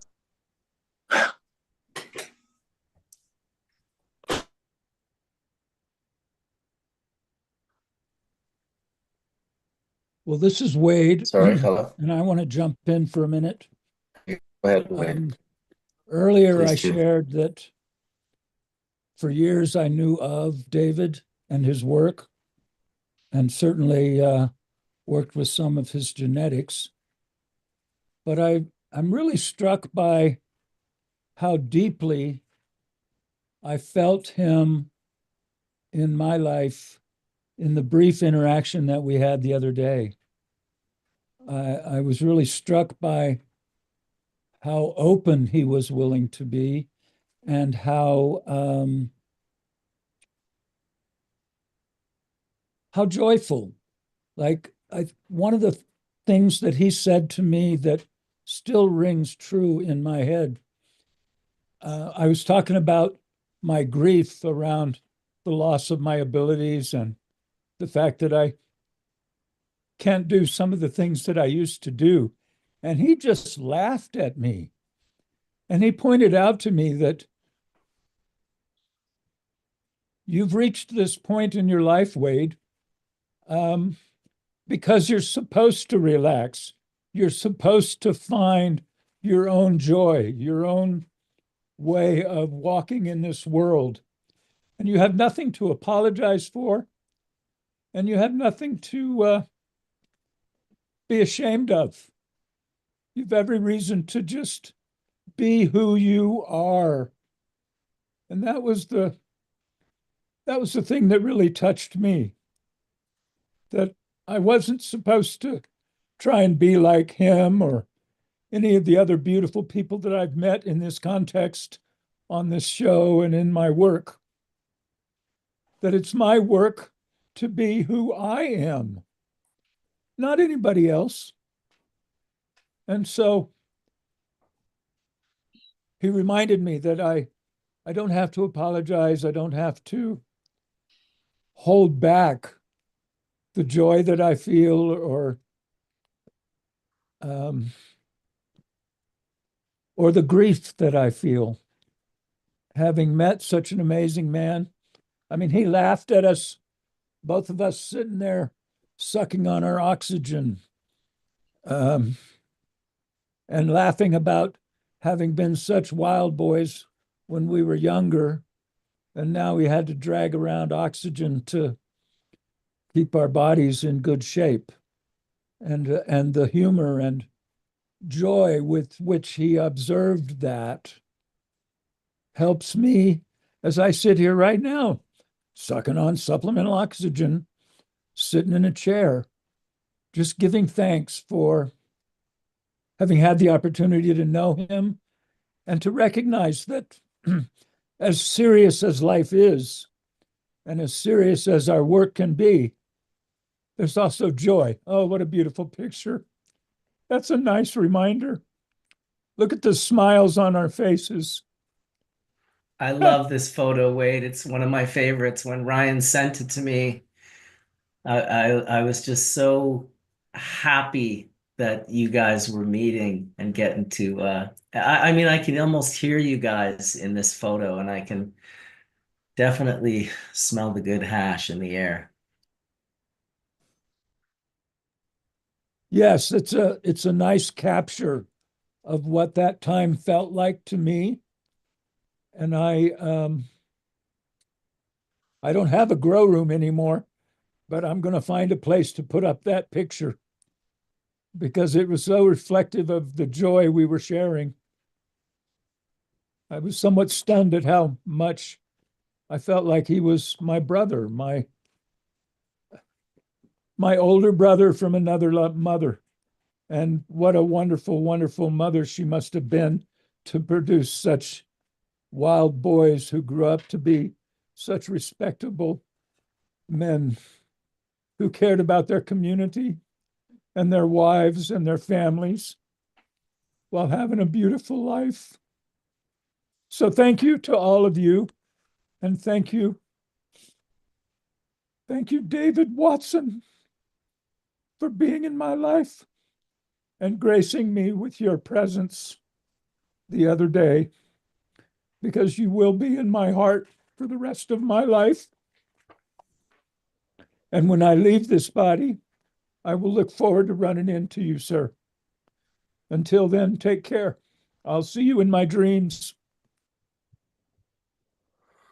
You guys have been such incredible leaders to us, teachers, educators, mentors, not only in the plant, but also in and how to be people, in how to approach this world. I mean, the path that David set forth for us in showing that you can take this world that says, no, you can't do X, Y, and Z, and you can find a way to do it anyway. I mean, David, he tells a story about being in Morocco and having serious stomach problems and realizing that there was medicinal properties to the hashish, that it was, taking his nausea away. And, he went from nobody believing to him to founding the Hortifarm, which became, as Ethan was saying, all the science that came out of there, but I mean also the medicine and the intellectual property that birthed, GW Pharmaceuticals. And, we now have Epidiolex, this liquid CBD registered pharmaceutical product that's helping children all over North America and Canada. I don't know if it's available in Europe yet, but he's done so much. He gave us this kind of heuristic and this way of being able to see the world and use science to give credibility to our work. And, he changed this entire system. I mean, David operated with, excuse me, the International Hemp Association, with this mantra of dissemination of information for the betterment of cannabis. And that was at a critical time when, the drug war was in full swing and prohibition and it was everything that it was. And, he's just not only in his guidance of who he was as a person, but in the way that he approached the world, he's given us this heuristic and this kind of roadmap on how to do things. And, in a way, like he's taught us how to live. And, I'm just, it's so hard to be without him and think of the sadness of him not being with us. But I really I'm trying to focus on what a blessing it has been for us to have him in our lives. And if that means that we have to deal with this bitter sorrow of not having him in our lives, I will take that trade every day. Because the gift that he has given us is just, it's so big. It's, you can't even put it into words.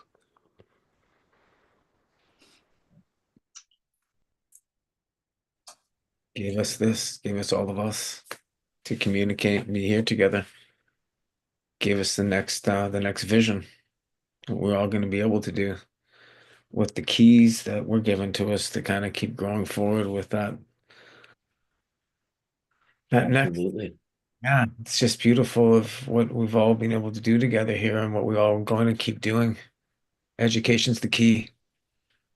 The world is our place. He's impacted a lot of lives. I mean, we had over 700 people watching live today to hear this on the live. It's yeah, it's something else, People want to be a part of it. They want to, they're glad that this is happening, that we're able to share these stories. And these stories are not going to just be for today by any means. This is going to continue on for weeks and weeks and weeks, I'm sure, if not years and years and years. How could we ever stop telling Skunkman Sam stories? And I think part of the grief is knowing that, that maybe thinking that we weren't going to have any more.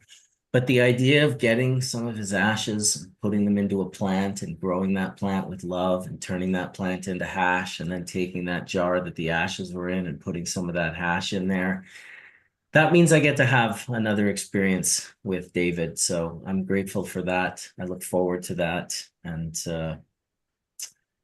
yeah, it's we've almost done 4 hours here on Hash Church. As always, it feels weird to end it. I'm not sure if anyone else has anything they want to say. Obviously, we'll mention again at humblegrace.org. Oh, does someone have something they want to say there? So I got a new verse for our please on Hash Church song. So maybe this is a good thing to take us out on. So I added verses for Wade, Indra, and Sam. And actually, the folks in the chat added a verse about you guys just because you guys mean so much to all of us. So, can you hear that?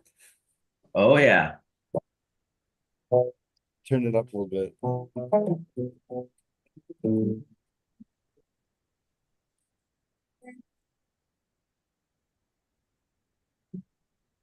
Yes, we cannabis. Yes, we cannabis. On Ash Church. We got Skunkman Sam. Stinking up Amsterdam. And then there's Wade. Talk about the lives he saved. There's the folks in the chat. Talk about this and that. Hey, got Indra John. Talk about the Viet Cong. We got DNA. Talk about biology. He's got lots to say about the cannabis plant. Cannabis Church. On Hash Church. On Hash Church.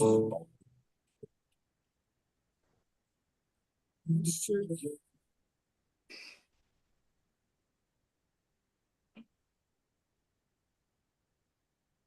dude, I'm so sorry to say that was beautiful, but we couldn't hear your guitar, man. I think you turned it up too loud. We might have to do another one of those. I do like the idea of going out on hearing that so that we can hear it. I do want to make just a few announcements before we do, so you can take us out with the song. And the song is way better than what you heard because I've heard the song before and it's fucking awesome. But we got to be able to hear the guitar.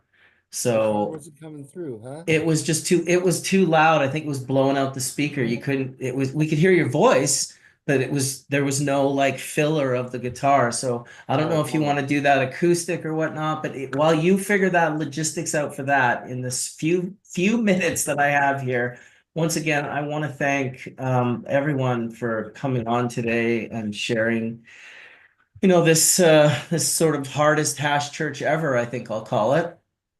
The tribute to Skunkman Sam, aka David Watson, aka Skunkman Sam. I do want to thank everyone. I won't be able to name everyone. I definitely will name our sponsors because I have to, just joking. But no, thanks to Heritage Seed Bank for just coming through on the Skunkman Sam episode. You guys can support him at heritageseedbank.com. He's got archive and some other amazing breeders on there. Maybe we'll be able to even link them up with some new ones from the panel.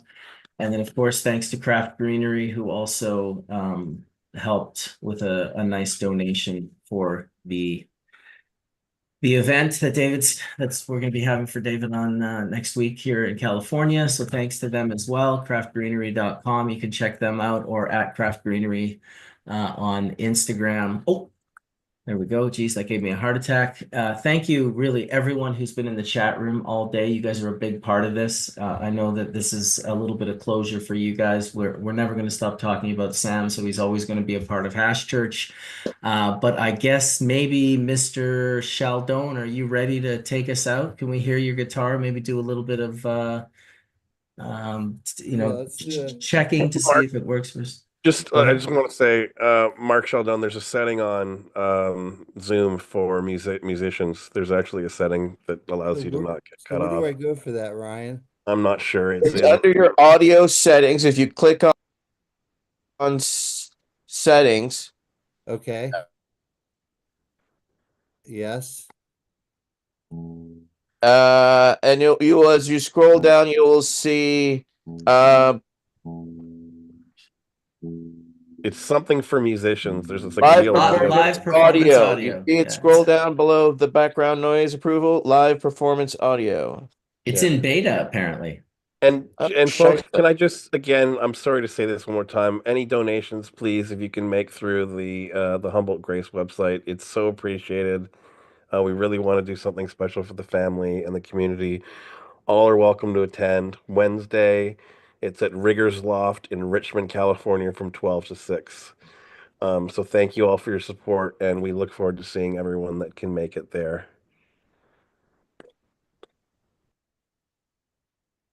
What are you saying, Mark? Did you figure it out? Did you figure it out on Hash Church? I figured it out. Hold on, let me tune up. The acoustic was a little out of tune. It won't hurt if everyone in the room mutes their mic as well. All right, let's see. I'm just tuning up right now. Hold on. I think we should all get tuned up with a bowl, because if he's going to sing this song, we should be hitting some full melt. I'm going to pull the full melt Joseph out. Fuck it. Put down. But can you hear the guitar okay? We hear the tuning song. You can hear the guitar, okay.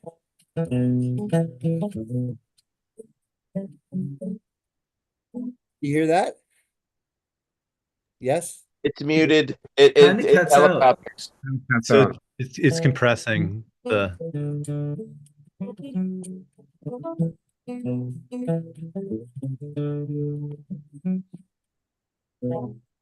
Yes? Kinda. I think you got to be a little further away from the mic. I don't know if that's the fix. Or maybe closer. How close can you get? Or maybe closer to the mic. Okay, let's try closer. I don't think it's closer. I think it's further. Further? Okay. Further from the mic. Let's see how far. Oh, it's an experiment. Yeah, got it? Sound good? It wants to, but it's not being favorable. It's also hard to tell because quite a few people don't have their mics muted. So when we listen to him play guitar, it's important that we all mute our mics, and that will make it the best that we can hear it. And then this is hilarious though, when you think about it, all these technical difficulties, I can't help but feel like Skunkman Sam is slightly fucking with us right now. We're singing the song, Sam. You're going to hear it. So it's weird. You can hear my voice, but you can't hear the guitar. That's so strange, right? Give it a shot. Hear that? Maybe it needs to go closer. I don't know. It's definitely glitching out. Yes. Try closer. Try closer. Okay. But play soft. Yes.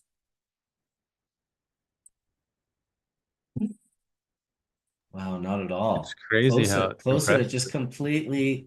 Compressed I don't with it. hear anything when you're closer. I think you might have to go further. Wow. Okay. You hear that? It's kind of psychedelic, dude. I think we should just give it a shot. It's trippy. It's like the guitar's underwater a bit. You hear that? Yes? Not really, huh? Not really. Just go. Just do it, buddy. You know what I should do is maybe connect with my iPad. Maybe there's a better mic on it than my laptop computer. Guaranteed there is, dude. Your laptop mic is probably like 42 cents on Alibaba. All right, so let me. Which I will say that Sam did have the patent for those microphone laptop. Oh, see, You're gonna have to let me in, Bubble Man. I'm gonna come in through my iPad. I can Sorry, hear no, his- the show's over. Thanks for watching. Goodbye, everybody. You didn't pay the patent fees to David. No, That's what it is. I can hear David's Bitcoin joke right now. You can send me Bitcoin here. I didn't see you coming in. Oh, there you are. Am I coming in? You're coming in. Now you're gonna want to mute this mic so you don't go. Yeah, I'm gonna want to actually kill this, right? Mute that one or kill it. You can just kill the mic and open the mic up on your other one, your iPad. But close the mic on your computer first, please. Can you hear me now? Whoa, that was trippy. Well, I'm gonna jump off here. Kill the computer. Stick with the iPad. Kill the computer. Okay. Because you're coming Turn off through the loud. but you're also like have a psychedelic echo Okay, behind can you you. hear me now? The chat is Oh, really yeah. enjoying this, just so you know. Oh, there it is. The chat is really enjoying this. I Okay, heard it's all every you, Mark. note. Okay, here we go.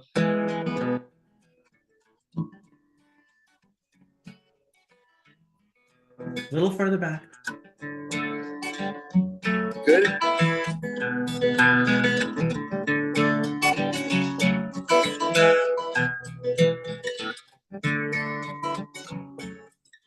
Sweet cannabis. Yes, we cannabis. On Half Church. We got Bubble Man. Talk about making hash. And Skunkman Sam. Stinking up Amsterdam. And then there's Wade. Talk about the lives he saved. There's the folks in the chat. Talk about this and that. We got lots to say about the cannabis plant. Hash Church. On Half Church. Oh yes, we cannabis. Yes, we cannabis. Cannabis. On Half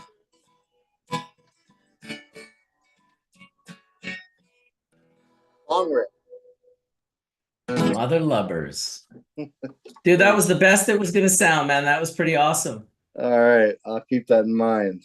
Connect with the iPad next time. Thank you. Thank you so much. Thanks everybody for coming out. I hope you guys are going to come out again and share more in the very near future. I really appreciate each and every one of you. Got to give a special shout out to John Hatch for driving the full melt bubble through the snowstorm and the power outage to get to me so I could puff the 6-star while we celebrated the life, really, of the OG 6-star, the 6-star general himself, Skunkman Sam. 6-star Thanks. Sam. 6-star Sam, baby. 6-star Sam. And if it's really good, dude, if it's really good, it'll clear dome. Okay. All right, dude. Got it. This guy's a hash psychopath. I like him. Psycho Much hash. love. A psycho hash, exactly. So much love to you, Sam, and the family. Thank you so much for spending the time with us. And I just want to thank everyone for watching Hash Church. We're going to be back next week. I suspect we'll be, continuing as much of this as we can and talking about new things. And I just appreciate each and every one of you for sharing today. It was a beautiful panel of just awesome people. It's great to have you, Aaron, stop in. We haven't seen you for a while. I know you're busy. It's great to have Adam as well. I really appreciate you coming on, dude. I just appreciate seeing you all. D420K, it's been too long. That was the classic bong rip ever that you let. I can't believe also, by the way, when you said bong rip, I don't know if anyone caught this, my Puffco died and I did not get to have that bong rip. I was just like, this guy just won't stop fucking with me all day. My power's gone out 3 times. Oh my goodness. If I can just say too before we go, folks, again, everyone's welcome to join us on Wednesday, 12 to 6, Riggers Loft in Richmond, California. It's Northeast Bay. And from 6 to 10:30, Marcus is going to be hosting call it a Wednesday church remembrance of Sam. Everybody's welcome to come and share their stories. There'll be people I'm sure sharing as well from Oakland. But yeah, if everyone would like to come and join us, please do. And that will be a Puff Wednesday. Got it. That'll be a Puff Wednesday. I'll set that up soon. So the video shows up with the chat on the YouTube channel. So it's obviously it won't go live till 6:30 on Wednesday, but I'll set it up today so it shows up on the channel. And anyone else that wants to say any last words, feel free to do so now. And I just want to say thank you for letting me be a part of this special moment. It's definitely in my heart, hearing all of you guys talk, having a laugh at some of the stories, like those chocolate bonbons that got me and so many others that Dave had made. And then I finally asked him when I was sitting on his couch, he's like, yeah, there's 1 gram of hash dry sift in oil. And I'm like, dude, that almost killed me, bro. And I want to say love to Diane and the kids. I'm going to drive up from LA to Richmond on Wednesday to be with everybody that's going to be there. And I'll be in Amsterdam at the end of the month for Spanibus too. So I hope I see you guys all there and we can all put some smoke in the air for our lost friend. Whether it's a joint or it's a bong load or a dry sift hash or any kind of positive smoke. Super looking forward to that. See you Wednesday, Aaron. I'm glad you're coming. Yeah, I'll be there. But, like I said, a friend, I'm not going to leave a friend hanging. Awesome. I know they'll be stoked to see you for sure. Thanks for having me, Mark. Yeah, Appreciate you, man. Thank you very much for having me. It was an honor to be here once again. All of you guys, Dragonfly, Mark, Aaron, Adam, Wade, Colin, John, Etienne, Mike. It's been an honor, man. Thank you very much. Rest in peace, Sam. Yeah, blessed Sam. Thank you to the family, Diana, and everybody. Love you, Sam. Love you, Diana. Kids, thank you, Marcus, for holding space every time. You're an important person to us and everyone on the panel. Love and respect. Take him out with one more, Marcus. Fare you well, fare you well. I love you more than words can tell.